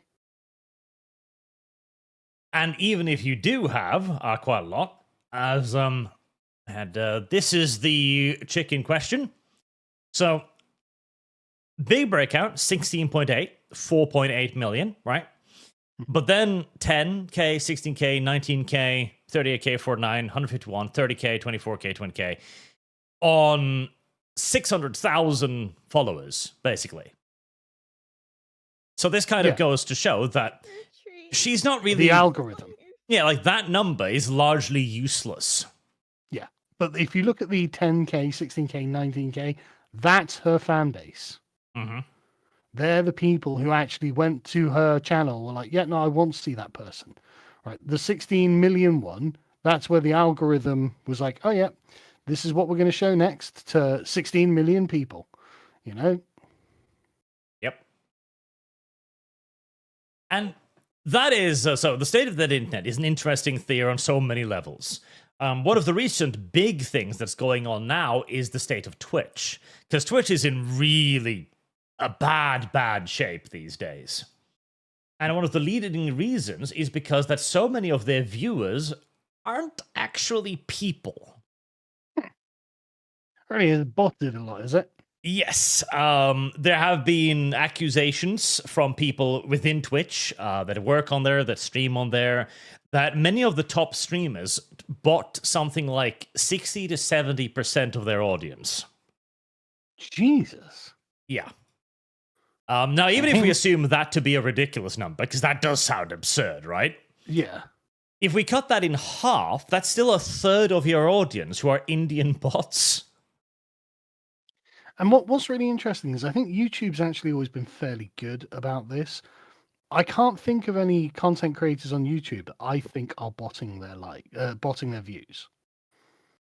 Like, at the very least, it is a lot harder because YouTube does have better control over bot subscriptions. Yeah, apart from the 1,400 bots watching us now, press beep boop in the chat. Seriously though, like, you know, you look at any large streamer and the other metrics on the channel seem to represent the number of people who are actually watching, right? Like the speed at which the chat is going, the number of super chats they get, the number of likes on the stream, the number of comments after the stream. Like when you've been doing YouTube for long enough, you get a rough view of proportions. And so you're like, yeah, it looks proportionally that about the right proportion of people have liked it. Then another proportion of people have commented. You can see the speed of the chat going beep boop. It's one of those things where it's like you get a feel for how these things go. And so whenever I've seen content creators on YouTube, I've never looked at them and gone, wow, that guy's got like 50,000 people watching, but he's got the sort of chat speed of someone with 1,000 people watching, right? I just don't see it. Mm-hmm. Now, YouTube also has had some problems with Indian bot farms for a while, which was integrated into their promotion system. So YouTube allows you to pay for promotions. The problem with that was that that was the algorithmic that served the promotions to people it believed was the most likely to click on the promotion. Well, the accounts most likely to click on a promotion were bot accounts that clicked on any promotion. Oh, great. So it became a bit of a feedback loop where those accounts would then be offered more promotions, and so they would click on more promotions, and thus they would be given more promotions to click on. Because there are bot problems on all of the platforms, the exact size of which is difficult to determine. And there is a good reason why people are doing this, because the algorithm is quite simplistic when it comes to the general, but at least it used to be. It's actually more complicated now, because now the algorithm is almost entirely judging you based on interactions, which is going to be a massive like reset for a lot of people. And it's been this way for about the duration of 2025, where views count for almost nothing. Likes and comments and subscribes is what the algorithm checks for now and rewards. This is theoretically a good solution to the clickbait video and to botting, because back in the day, of course, if you wanted to appear popular to the algorithm, if you had 1,000 bots watching and the algorithm couldn't tell they were bots, the algorithm goes, oh my god, you've got 1,000 people. Okay, that's pretty cool. Here, have some traction. And if you then already have another 1,000 humans, suddenly you've got a 2,000 people stream. And that's the point at which you start hitting the YouTube algorithm like, oh my god, this is popular, push limit. Yeah. And even more so on Twitch, where the majority of people stream to very, very few. So if you can bot 1,000 views, Twitch will look at you and think, oh well, you're a top level Twitch streamer.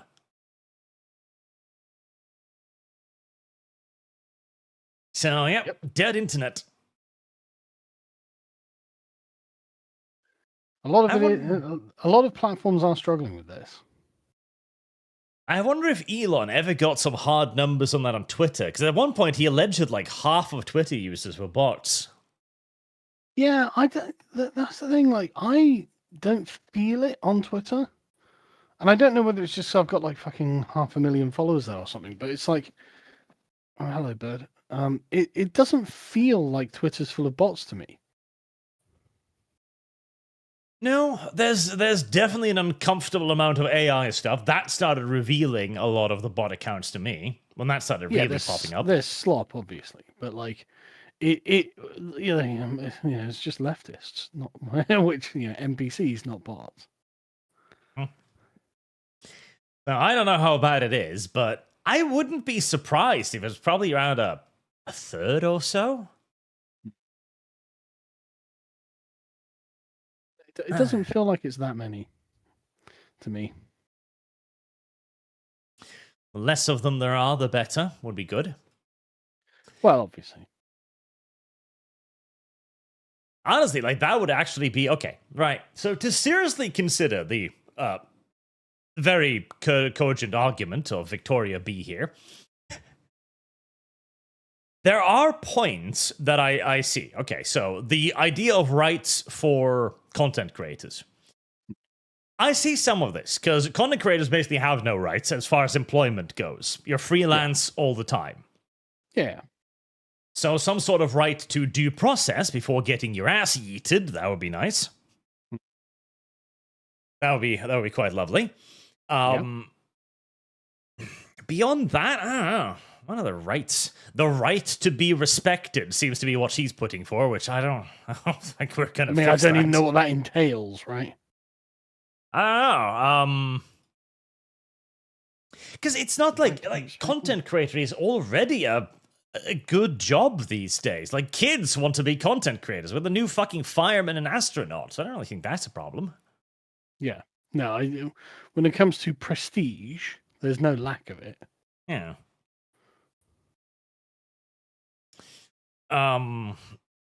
Government mandated minimum viewing figures. Yeah, I know. Like, it doesn't make any sense. And this was the woman who's getting like 20k a view, right, on TikTok. Yeah. Yeah, so she's not really very important or very popular. It's hard work being an influencer. Well, I mean, yes, it actually, because one of the things with doing content is that you're never really turned off. You kind of have to keep doing it all the time. Yeah. And I can definitely see the burnout of it, but God, whenever you see people like this too, like this type of influencers complaining, God, gives all of us a bad name. Yeah. The only right I want to have is the right to get, if anything, more channel metrics. I'd like to know more about how the fucking algorithm works. Thank you. I think really when it comes to rights, it should be the right to your channel. As in, they can't just deplatform you arbitrarily. That's the only right you really need when it comes to social media. The right to my data. I'd like it for the next time that You YouTube have that, completely actually. changed the algorithm. I'd like to be You informed. likely have the right to your data. To a degree. In Britain, do have the a- right to your data. A fair bit of the metrics, but like right to the data of how the channel works in total, like algorithm, etc. That'd be very nice. Although Yeah, even I there, mean, because yeah. it's the analysis of it. That's like why Mr. Beast has like 100 employees just analyzing the algorithm. That's crazy, isn't it? Yeah. Like the fact that that is something that some people need tells me that there's a lot of data there that isn't very obvious. Mm. That would be nice. I would like it if YouTube told people when they decide to change things. Yeah. Or just how these things work. That'd be nice. Oh, nice.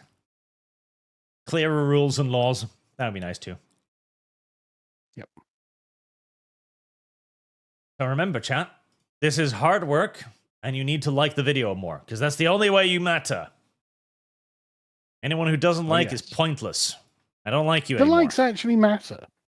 Yes. In the new algorithm is created to value engagement over views. So basically, likes and comments and subscribers, that's what the algorithm likes now, and it practically ignores views entirely.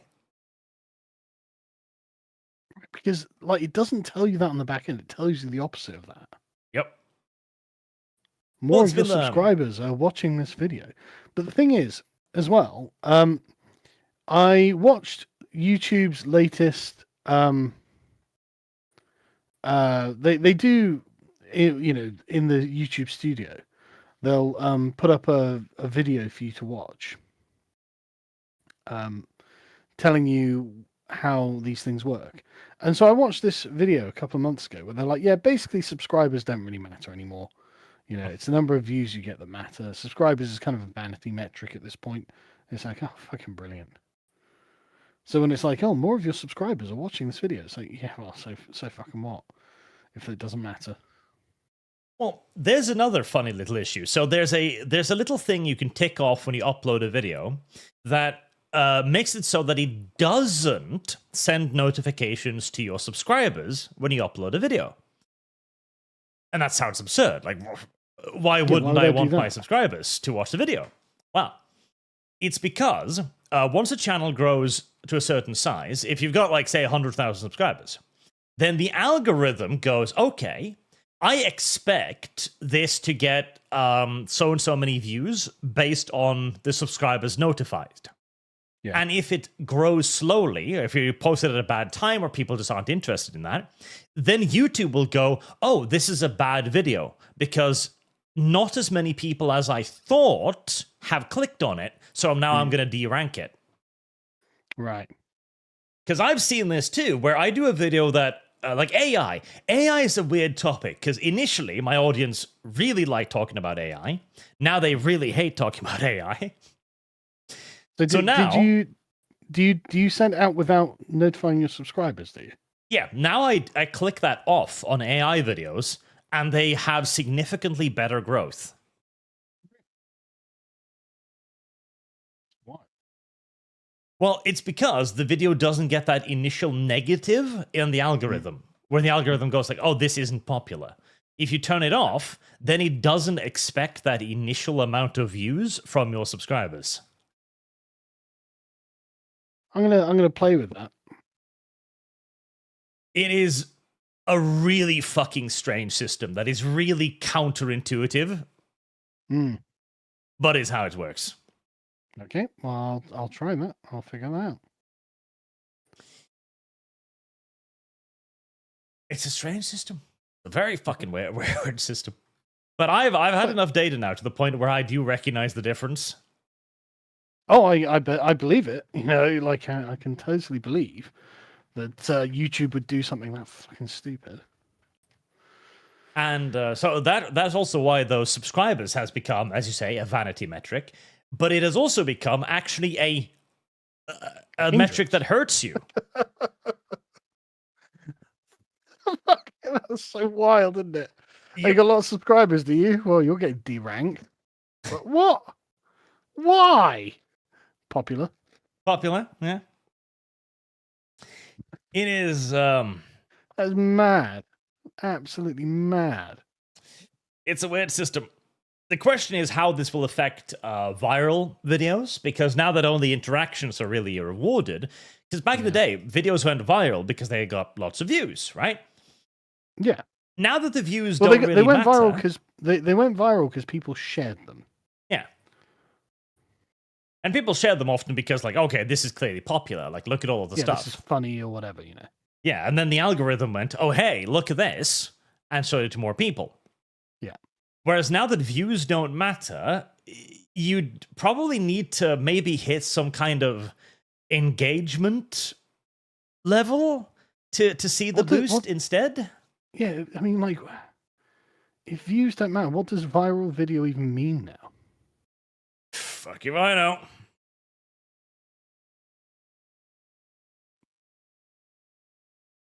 Well, I mean, I've got no answer or anything.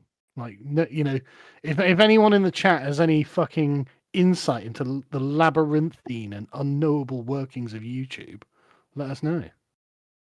Yep. Feel free to break into Google's offices and steal the blueprints. Just don't get caught. And then explain it to everyone. God. Oh, God. I remember when they started doing experiments, though, with the YouTube algorithm, and people initially found ways to abuse that.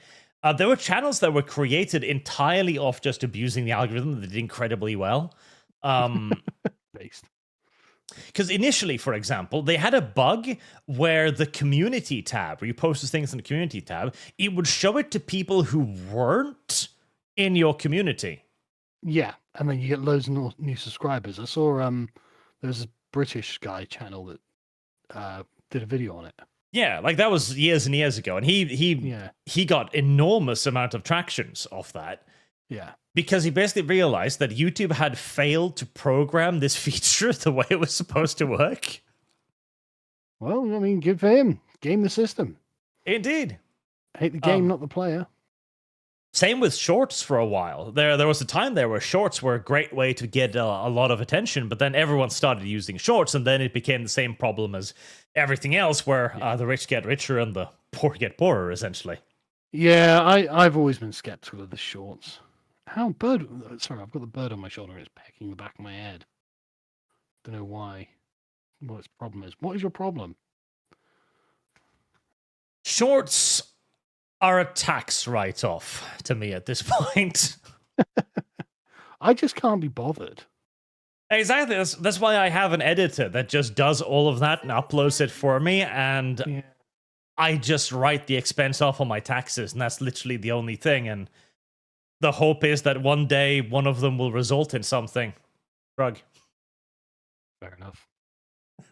Like I just don't see, like I do some shorts on my little pondering channel sometimes where I've like painted something I just want to show it off or whatever, and you know, it's fuck all views, and like, you know, nothing happens. So it's like, why did I do this? Yep.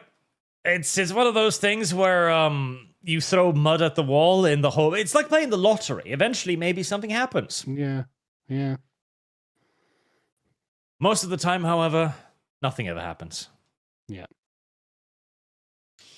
Right. Let's return to the hard life of influencers by reading the rest of the super chats. Yeah, go on. As a Doxon Doppelganger, I decline to live through the hard times.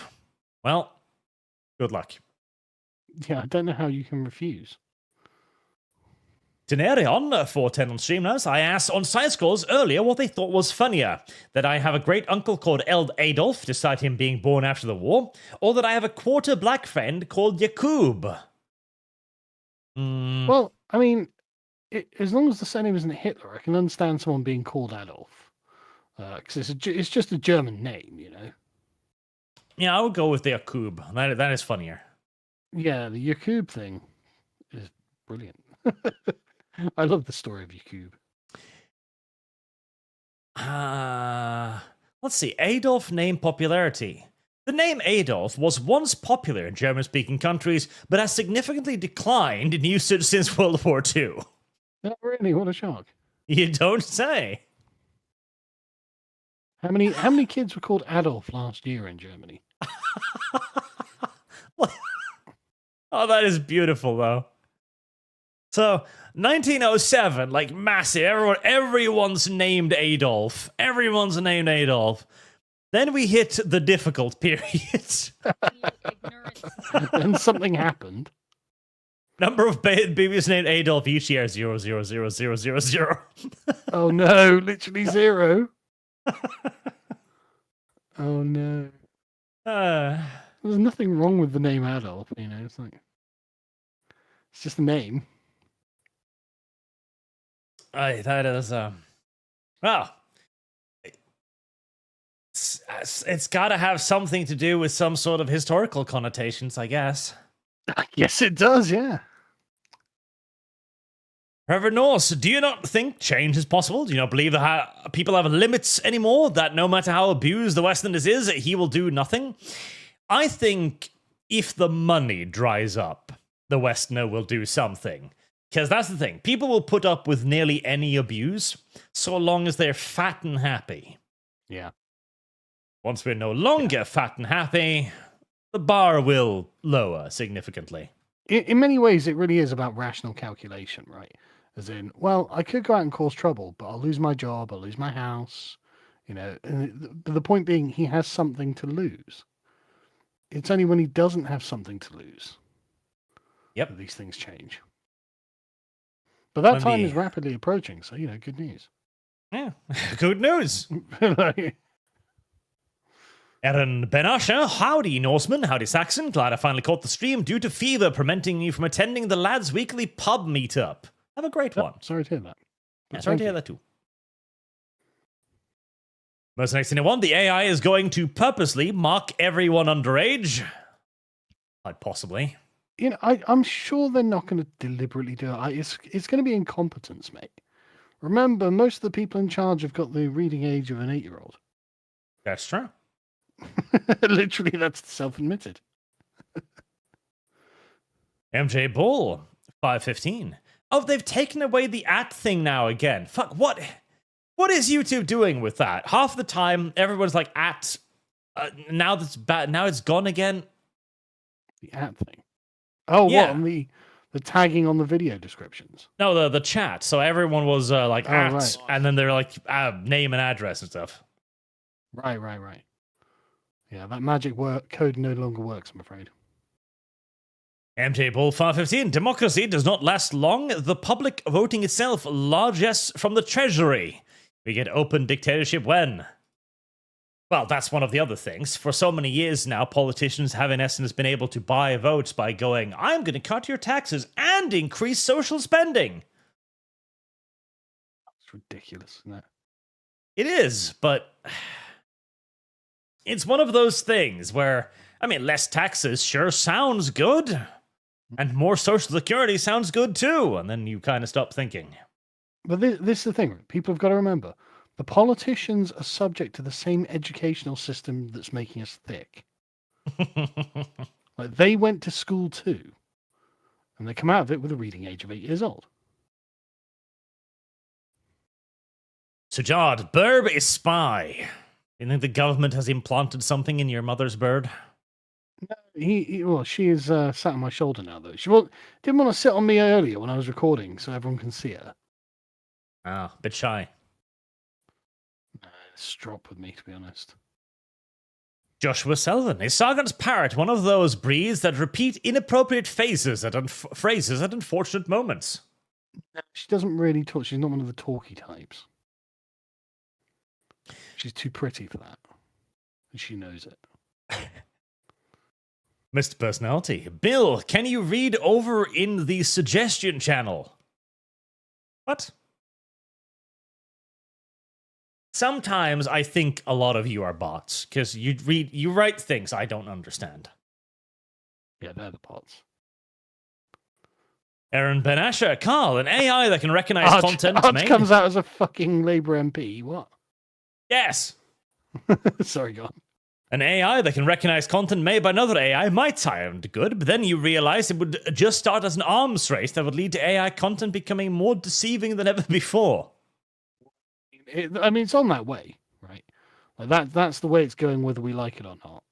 Yeah, like we're already there for quite some time, honestly. Yeah. Like AI isn't going to become deceptive; it is deceptive. Yeah, but the you are right. The goal is 100% to make it so that you can't tell you're dealing with an AI. But if it helps, we're always going to be retarded with the reading age of an 8-year-old. So you'll know you're getting authentic stuff from us. So I was sent this the other day by little Buckymus. This is a beautiful example of the state we're in.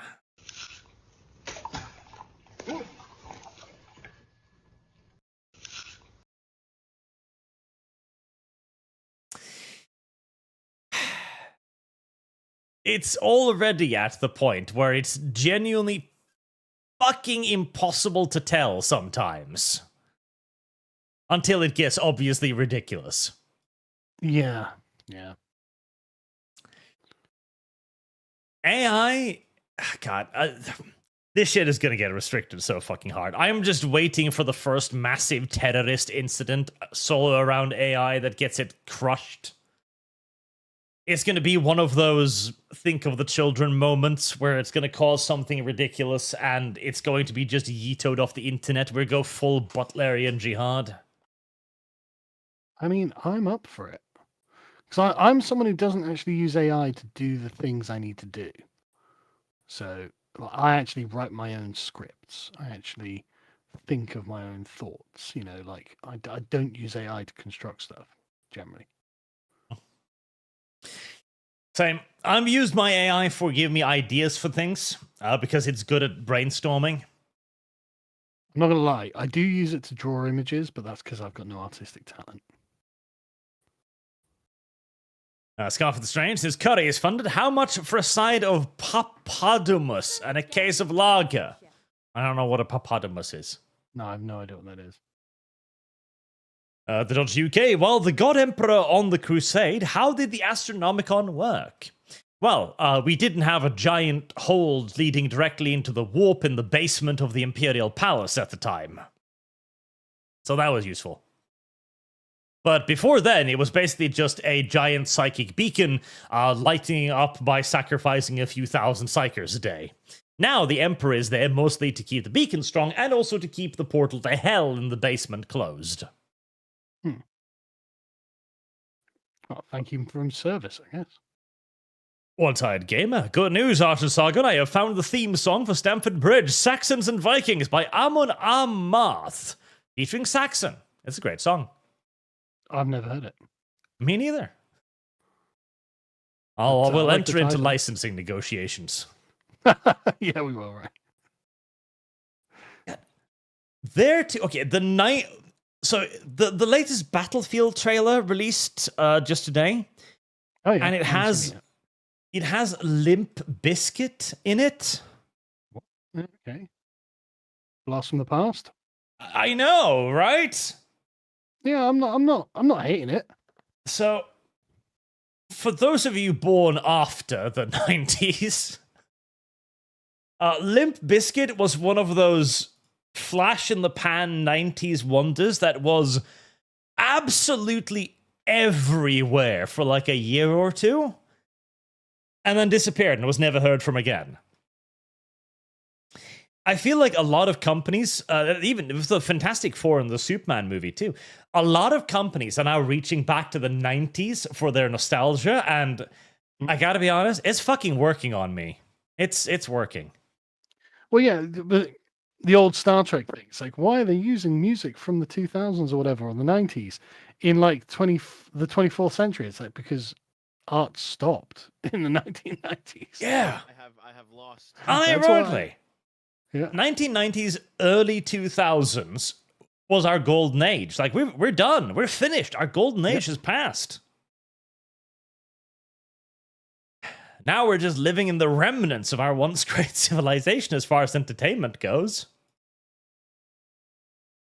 Oh god, So one ridiculous thing. Let me see if I can find it. There was something going around about Netflix. Oh, there we go. Yeah. Amazon. So Amazon is investing in a startup show that its pitch is that it can create TV shows and entertainment entirely using AI based on user input. I told everyone this is coming. I told everyone this exactly, and it's going to be that your entire life is prompt created, but it's going to be that it's not even that you create the prompts. It's going to like monitor your moods or something like that, and you'll sit down, and it just so happens that a show will be on that happens to be the thing that you just felt like watching at that point. And so you're like, oh yeah, I guess I do kind of feel like watching like some tense horror thriller or something. So I'm just in that mood or whatever, and it will literally be that. And honestly, like, if this works, and that is a big fucking if, mind you. It will do eventually. Yes, they are already in talks for licensing things for this, like Disney, etc. Because it's Amazon; they have infinite fucking money. But if this actually works, I don't think that a single corporation is going to be the answer. It's going to be these tools will become pseudo open source or lendable at some point. Because once this begins to function and people can create the thing they want to see basically instantaneously, you will be able to return to the 90s, quite literally. You want to have a continuation of the Justice League? A button on your TV and it spits out 12 more episodes until you get sick of it. And then you simply ask for the next thing. And then it makes that until you get sick of that. And then it just makes the next thing and so on. Yeah. And what people will do then is people will become content creators for this. There will be a person who's like, okay, I'm going to make the best fucking season of the Justice League you've ever seen. I'm gonna autistically obsess over this and release it, and people watch it. And then there's gonna be another 15 seasons of the Justice League made by another 15 people. And ideally, we will have a future where all content is made by everyone, so that there is something autistic for you. There's somebody out there who has your taste in Lord of the Rings. So there'll be 50 versions of Lord of the Rings, and the perfect one for you is out there somewhere. And if it isn't, that will make it. That will happen. But the thing is, it will get to a point where AI preempts the things you think you want, right? And so, algorithmically or whatever, just through such vast sort of data telemetry that it collects about your entire life and about your everything, not just immediately in the moment, but everything that you've ever done and shown a preference for. It'll be based on watch time, engagement rates, it'll be the time of day you do it, all that, everything, literally everything. So it will curate your entire entertainment experience for you. Yeah, you will become your own AI director. Yeah, and you'll never need an input. You'll never have any input in it. Sounds eerily like a certain live in the pod system that we may or may not be thinking about. Yeah. Right, so I just used AI to generate a Stamford Bridge song, and I've sent it to you. Well, I'm sending it to you. You'll get it in a second.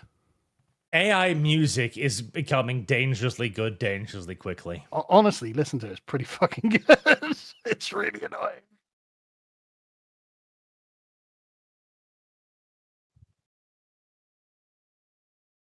Whilst that's working its way through the tubes of Discord. Taking forever. Otter's Foul, have we gotten to the newly found Epstein footage that shows the third unknown person heading to Epstein's cell and apparently jump cut? We haven't. He's probably a demon, though. Roth, I get the feeling that the new 40k lore is building up to an Age of Sigmar-style universe rewrite. God, I hope I'm wrong.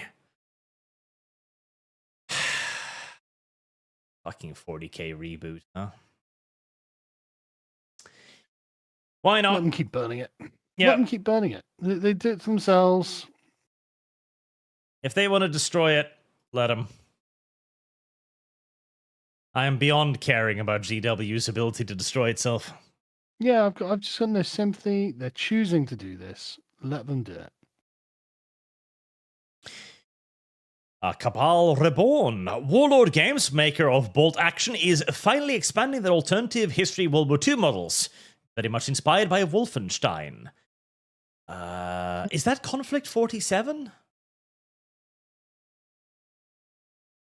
Because I've seen that one a little bit.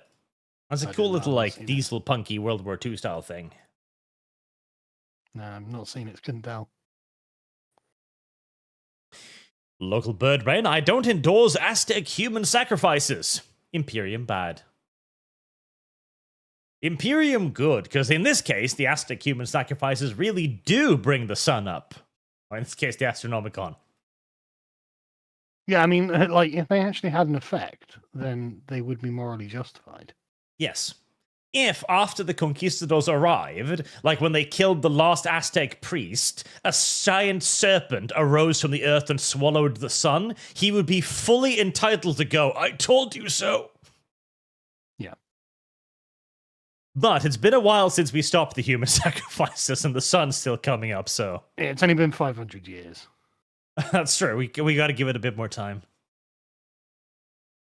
Warboss Doom. If I were to voice my true opinion on modern graphic designers, my account would be banned. Like so many other things. Ah, there it is. Oh, I'll play that, but further. Did you see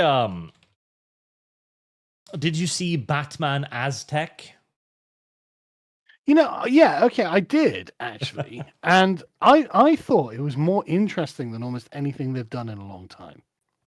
I will give you that. Like, this is actually interesting. Now, yeah. On the one hand, they've done too many fucking Batmans. There's a dinosaur Batman now. Right, I never heard of that. But it is something weird. It is something completely out of left field. I just wish that they'd done it smarter. Batman shouldn't be an Aztec. Batman should be one of the fucking conquistadors. Or at least one of the tribes that rose up against the Aztecs.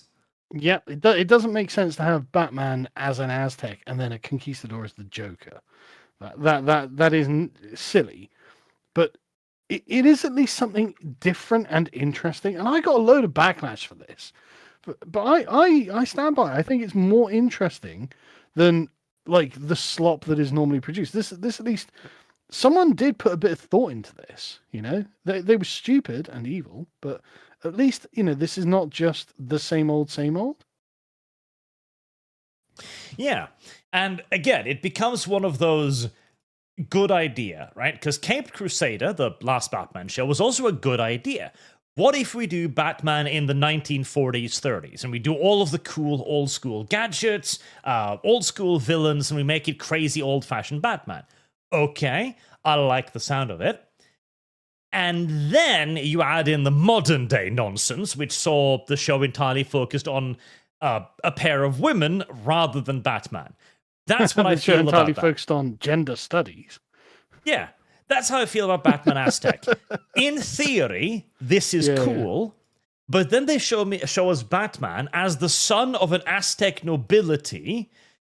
So, in other words, the son of a highly successful slave trader. Well, worse, to be honest. Like, if they were just slaving, okay, bad, but like, no, the Aztecs are way worse than just taking slaves. Yep. Like there was this one story, I saw a meme of it and I looked it up and it was real, right? So the Aztecs went to some local tribe and they were like, oh yeah, give our king your daughter for marriage or something. And they're like, oh yeah, okay, that sounds like a good idea. Why not? And the Aztecs took her back, fucking flayed her, and then wore her skin. It's like, what did you do that for? And so the king comes to the city and he's just like, where's my daughter? Oh, I'm wearing her. Like, are you mental? You know, the Aztecs were a civilization based on cruelty for cruelty's sake. Yeah.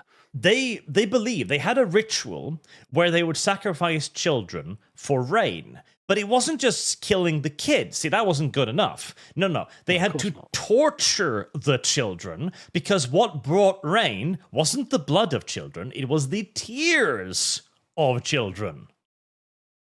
Man, and you look at like Mexican culture in the modern day, and you can see that once they were Aztecs, like the weird obsession with death. Yeah, like it was an objectively fucking evil society on every level. Oh yeah. And so you'll again, find no one's more racist against the Spanish than I am, but they're still the good guys in this circumstance. oh yeah, so the conquistadors did nothing wrong. Yeah, which is why everyone around the Aztecs joined them. Which is once again why casting Batman as an Aztec is one of the wildest fucking ideas ever.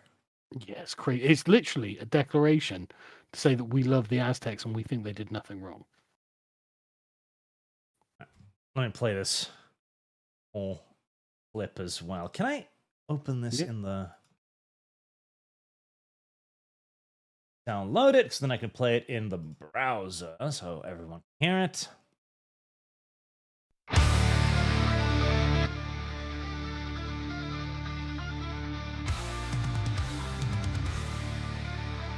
Goes hard, right?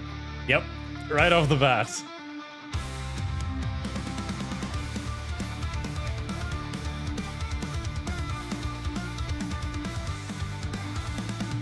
The morning broke like shattered glass. Shields in hand, we face the last. The ships have come from across the tide, but this bridge would not be their pride. Access claimed, the skies are red. Who'll stand and who'll be dead? Saxon steel, Saxon cries. Hold the bridge, no compromise. The day is ours, the land is free. We've called our names in history. So the only thing is, it doesn't know what happened at Stamford Stamford Bridge. Bridge, yep. Yeah, it doesn't actually know what the events were. But the thing, I mean, that for something I literally took 10 seconds to knock up, that's fucking incredible, isn't it? Yeah, take that, keep the music, keep the instrumental, rewrite the lyrics to like be a tale of the day, Yeah, and you've I got could have yourself a written fucking lyrics. Sabaton song. Exactly, right? And it's just like, sorry, this is too good. This is just too fucking good. Like that, I mean, but this is the problem with music, right? Music is just algorithms. And so it was inevitable that AI would be like, oh, right, algorithms, yeah, no problem. I can do that. Like, I can make you think you like anything. I can literally hack your brain with just artificial slop because it's the easiest thing. Like, so much easier for AI to do than it is to have it write a play or something. Yeah, and it's also the problem with music at large because, well, like we talk about how the 90s was when we peaked on so many forms of entertainment. Music is the biggest one. Holy crap. Like, if you listen back to 90s, early 2000 music, it's so much better than what we have today by a million miles. And it's because that was the point where they realized, okay, this is what sounds good. This is what gives you goosebumps. We're going to produce it. And there's only so many ways to do that and not make it sound the same. Yep. And it really is just algorithmic. It's just, and so basically this is all of entertainment in the future. People just getting their brains hacked by AI. Yep. And people will develop favorites, not musical bands, but brands of AI. Yes. That's exactly what's going to happen. Oh, I love this AI. It produces the best songs. Listen to this one. Bum, bum, bum, bum, bum. Yep. Oh, God, there will be a time when you will simply have an AI, you'll have a subscription to it, and it'll just produce music for you. It'll be the new Spotify. Yeah. Every song will be new a song. You haven't heard any of it before. It'll just keep making it. But you will intrinsically like it without knowing why you like it. Like, because normally with bands, you have to hear a song a few times before you realize whether you like it or not. But no, the AI will understand how the human mind works when it comes to liking music. And so it will produce songs every time. You just be like, yeah, I like that. It's like, yeah, I know. Because I own you. I'm designed to fucking own you like this. I know. I am inside your brain. Yeah. I'm monitoring your dopamine levels right now. Yeah, it's literally going to do that. And the thing is, eventually the technology will get so good, it'll just do it all on the fly. If you're getting bored of this piece of music, it'll just change tempo or change instrument. You know, it'll go to a break or whatever. Whatever they call it. I'm not a musician. It'll go to another chorus type or something like this. And so it will just literally manipulate your brain on the fly by just monitoring your brain waves and your brain patterns.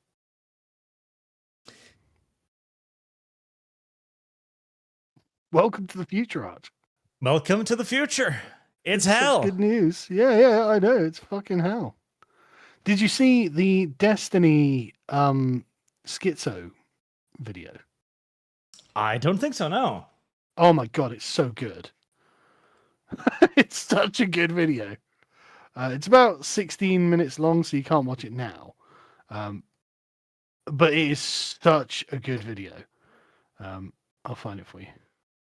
Basically, on some stream, Destiny fell down some rabbit hole of, I think it was a professor somewhere, and he starts realizing that basically everything in the professor's bio on the website of this university is AI generated. You ignorant slut. Probably even the professor himself.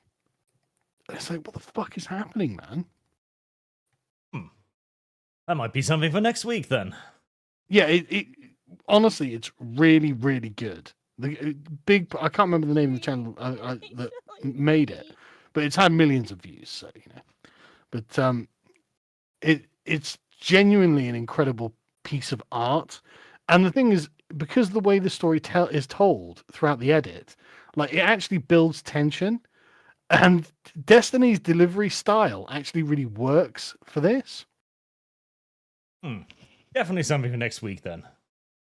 Oh yeah, it's really good.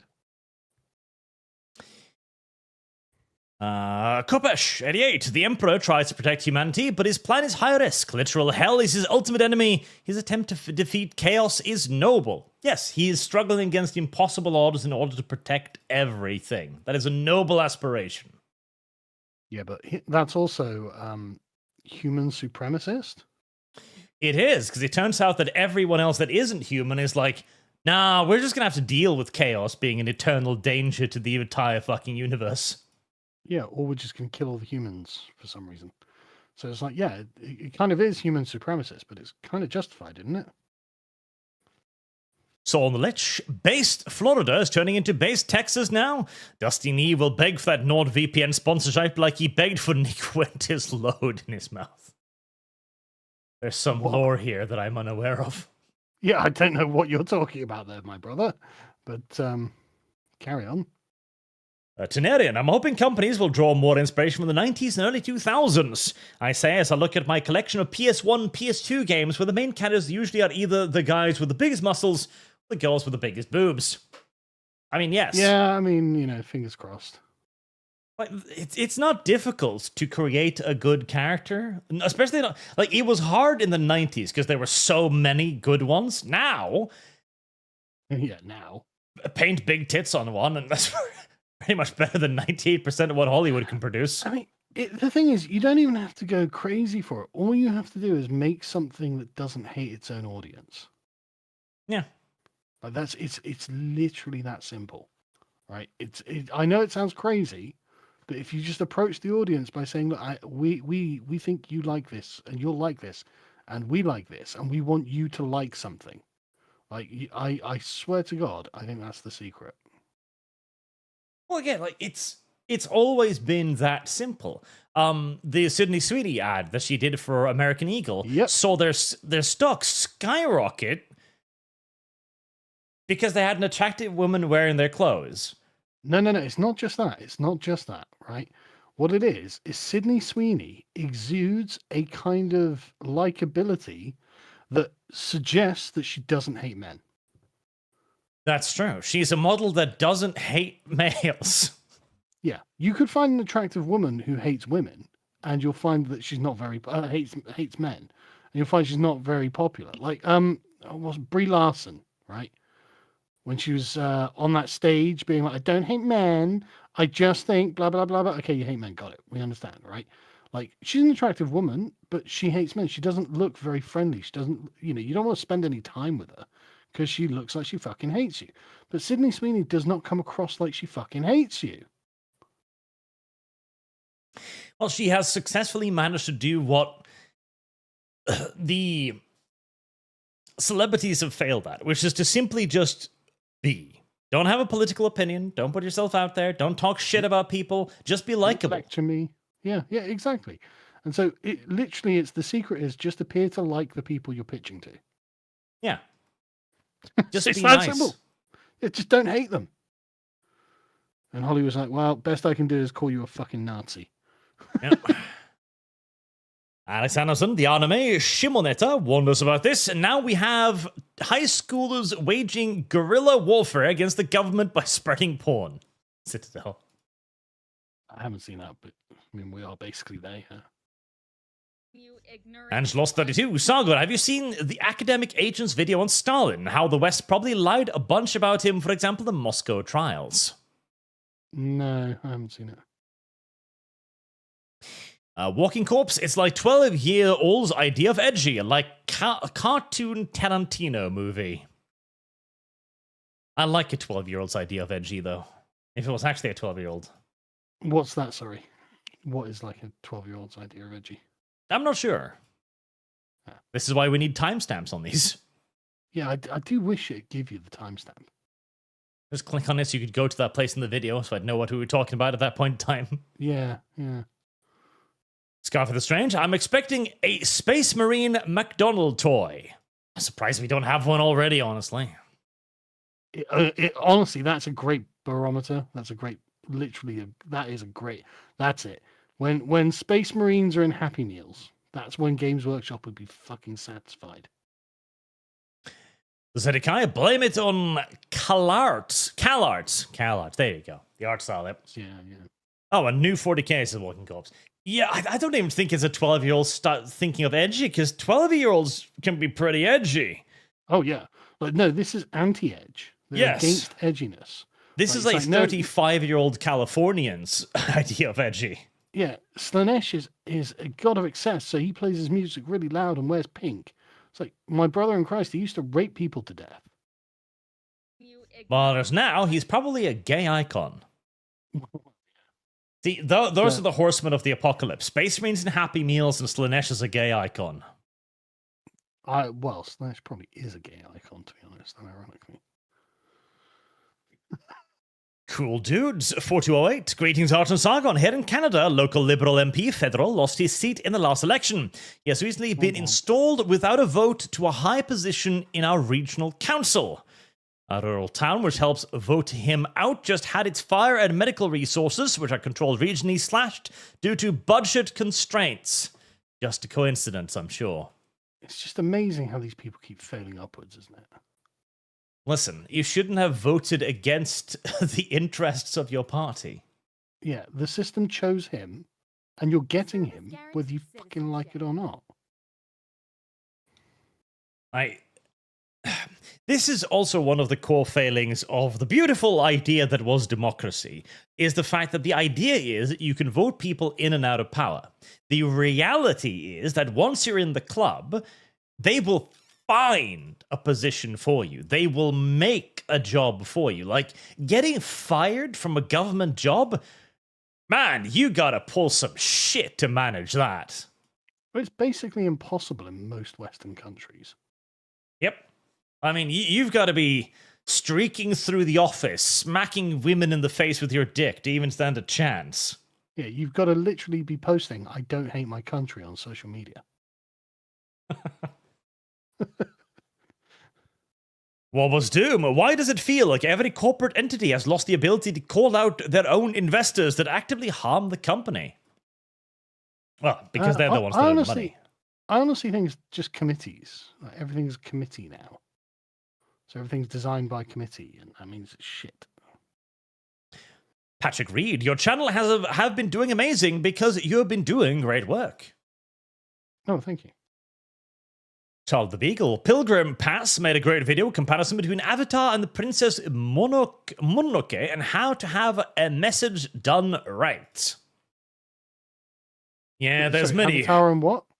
Avatar and Princess Mononoke? I don't know what that is. Ghibli film, I think. Ah, right, I've not seen it. Adamant Acumen, Beep Boop. One of my many bots. Yep, good to see. Our Mark bots are the Ashamed. best bots. Squire did a video on US invading UK. That would be a short war, I imagine. Well, I mean, the thing is, no one's going to fight for this government, right? That's the thing that they actually are well aware of. No one's fighting for them. And so they can say whatever they like, but like at the end of the day, they're not going to be able to raise any troops. Nope. Especially not against the US. Like, what? Huh? The US are going to bring you the Second Amendment and freedom to watch things. Well, you must resist. Well, yeah. But it's not even that. Like, there's just no energy to defend the way things are going. There was an interesting advertisement. So obviously Norway has an army. Trust me, it's there. It's just very small, right? And we had a recruitment campaign. Find it. Where basically the recruitment campaign was, join the army because our way of life is worth defending. They couldn't say that here. No. And even in Norway today, that's getting to be a little bit of a fucking stretch. Yeah, fucking what? Like, 20 years ago, you could straight up easy make the argument, we are superior civilization to Russia. Like, we have a superior civilization to China, so on. Yeah. We have less censorship, we have more freedom, it's better, this is worth defending. Today, can you make that argument with any conviction? I certainly can't make it in Britain. It is a far more difficult sell these days, and it's our politicians' fault for that. Yeah. And why is no one joining the army? Oh, I fucking wonder, brother. Oh, the army. We made army recruitment campaign where we stopped a military exercise so that Ahmad could pray. Yeah, I know. Just why aren't you appealing to those fucking people? Why the fuck aren't we overrun by appeals? We're so sensitive. We're so caring. So fucking pathetic, man.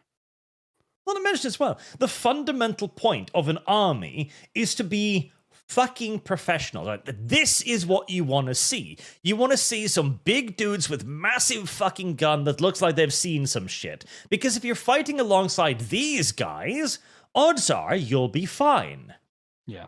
If you're fighting alongside Mahmoud, who's kneeling by a river during a live fire exercise, praying to his fucking god, you're not going to make it. Yeah. You are dead.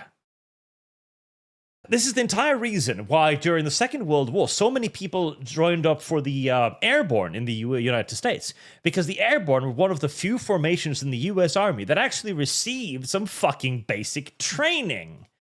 Really? Oh yeah, the US Army had awful training.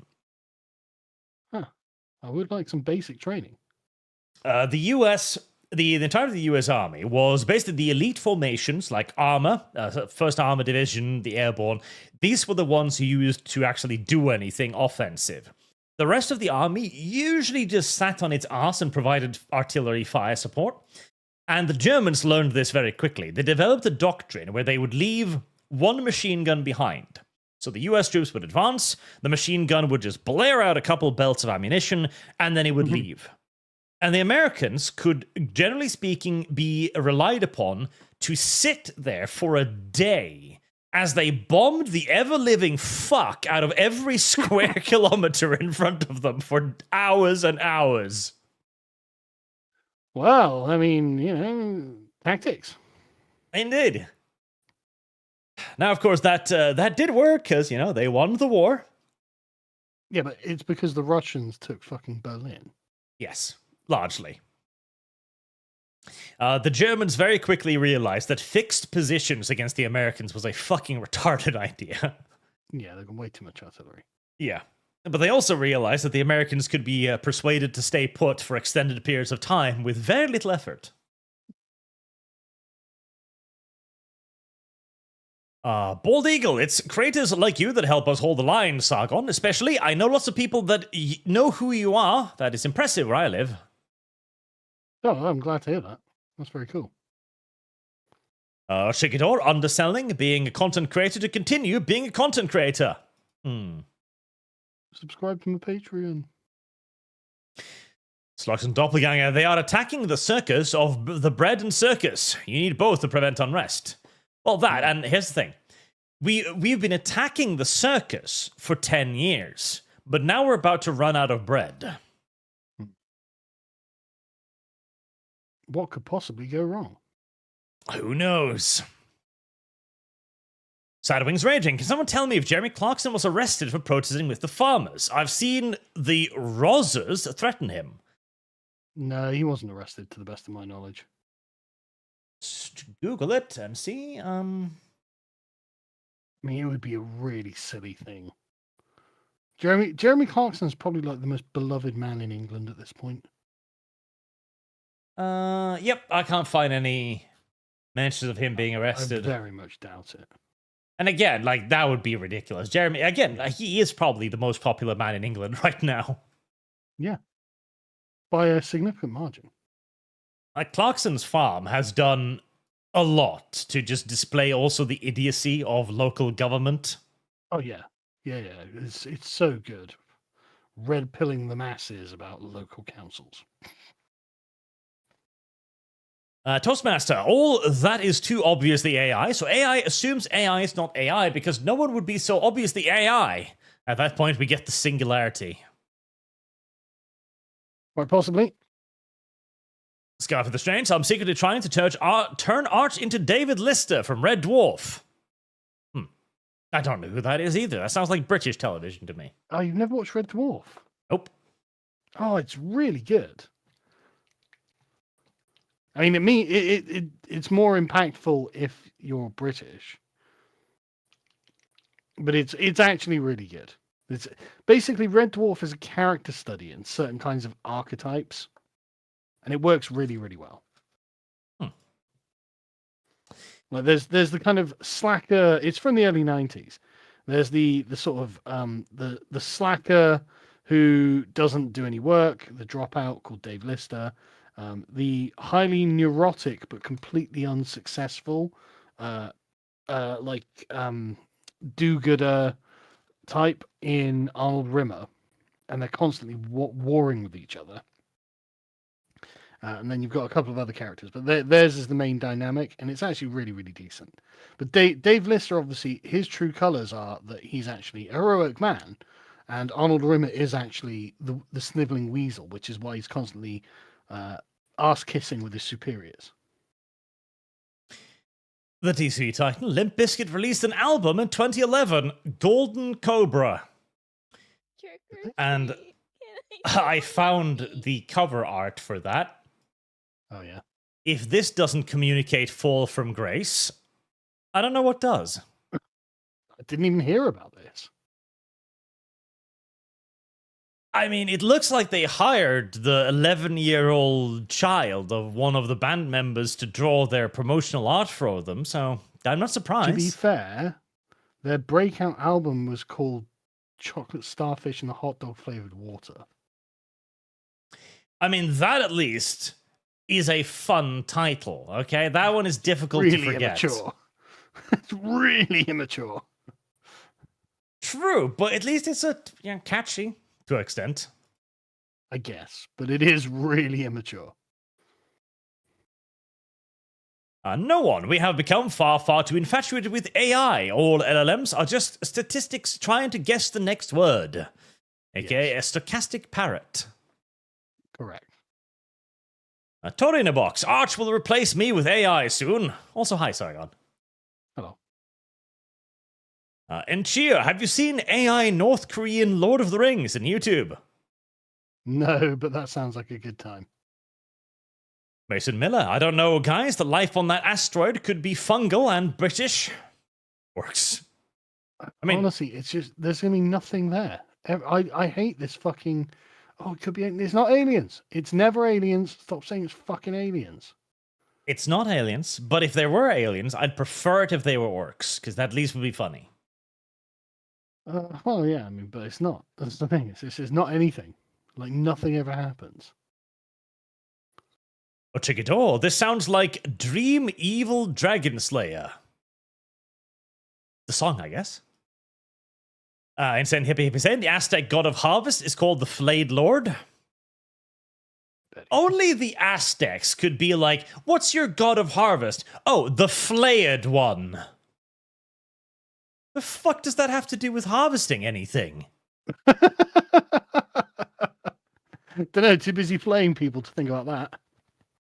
Right, that every other civilization, the god of the harvest is like a big-titted lady or somebody bountiful, you know, to communicate bountiful harvest. Meanwhile, the Aztecs, oh yeah, it's that guy over there wearing the skin of his slain enemies.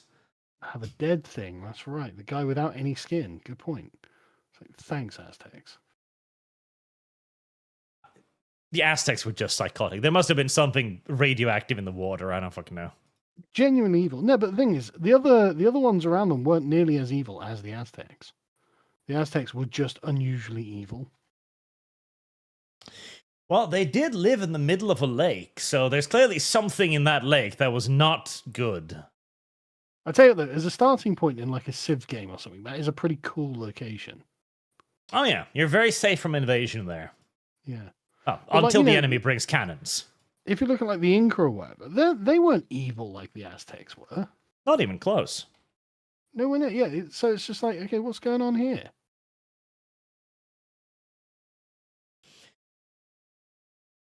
Mechanics on duty used Chat GPT to write the lyrics.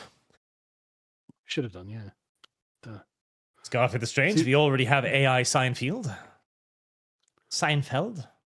I never got the charm of Seinfeld. Never. I was never a fan. Lord Warriors, Arch, since you're 52, is Lum Lum your half Mexican daughter? No.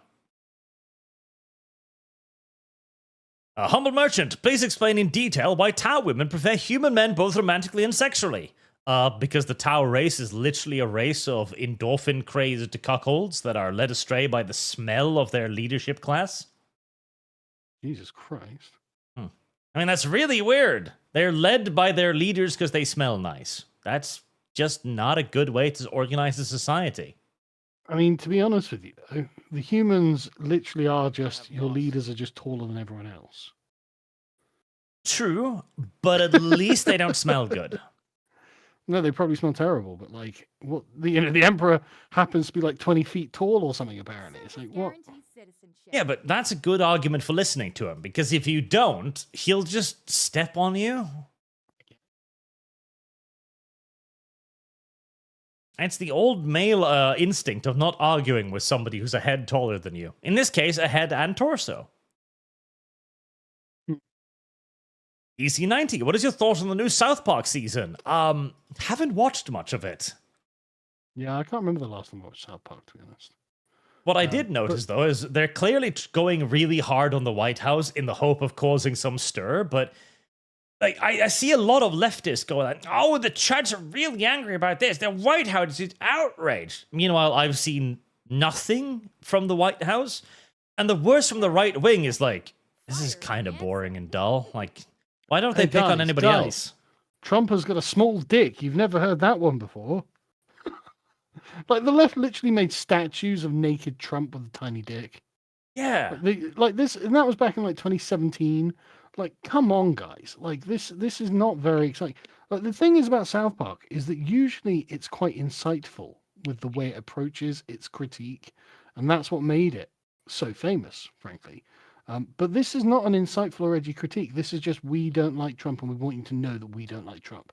And it's like, okay, well, then you don't like Trump. Okay, big deal. Carry on. Have fun. Yeah. It's not really that complex. There's And just again, nothing to it.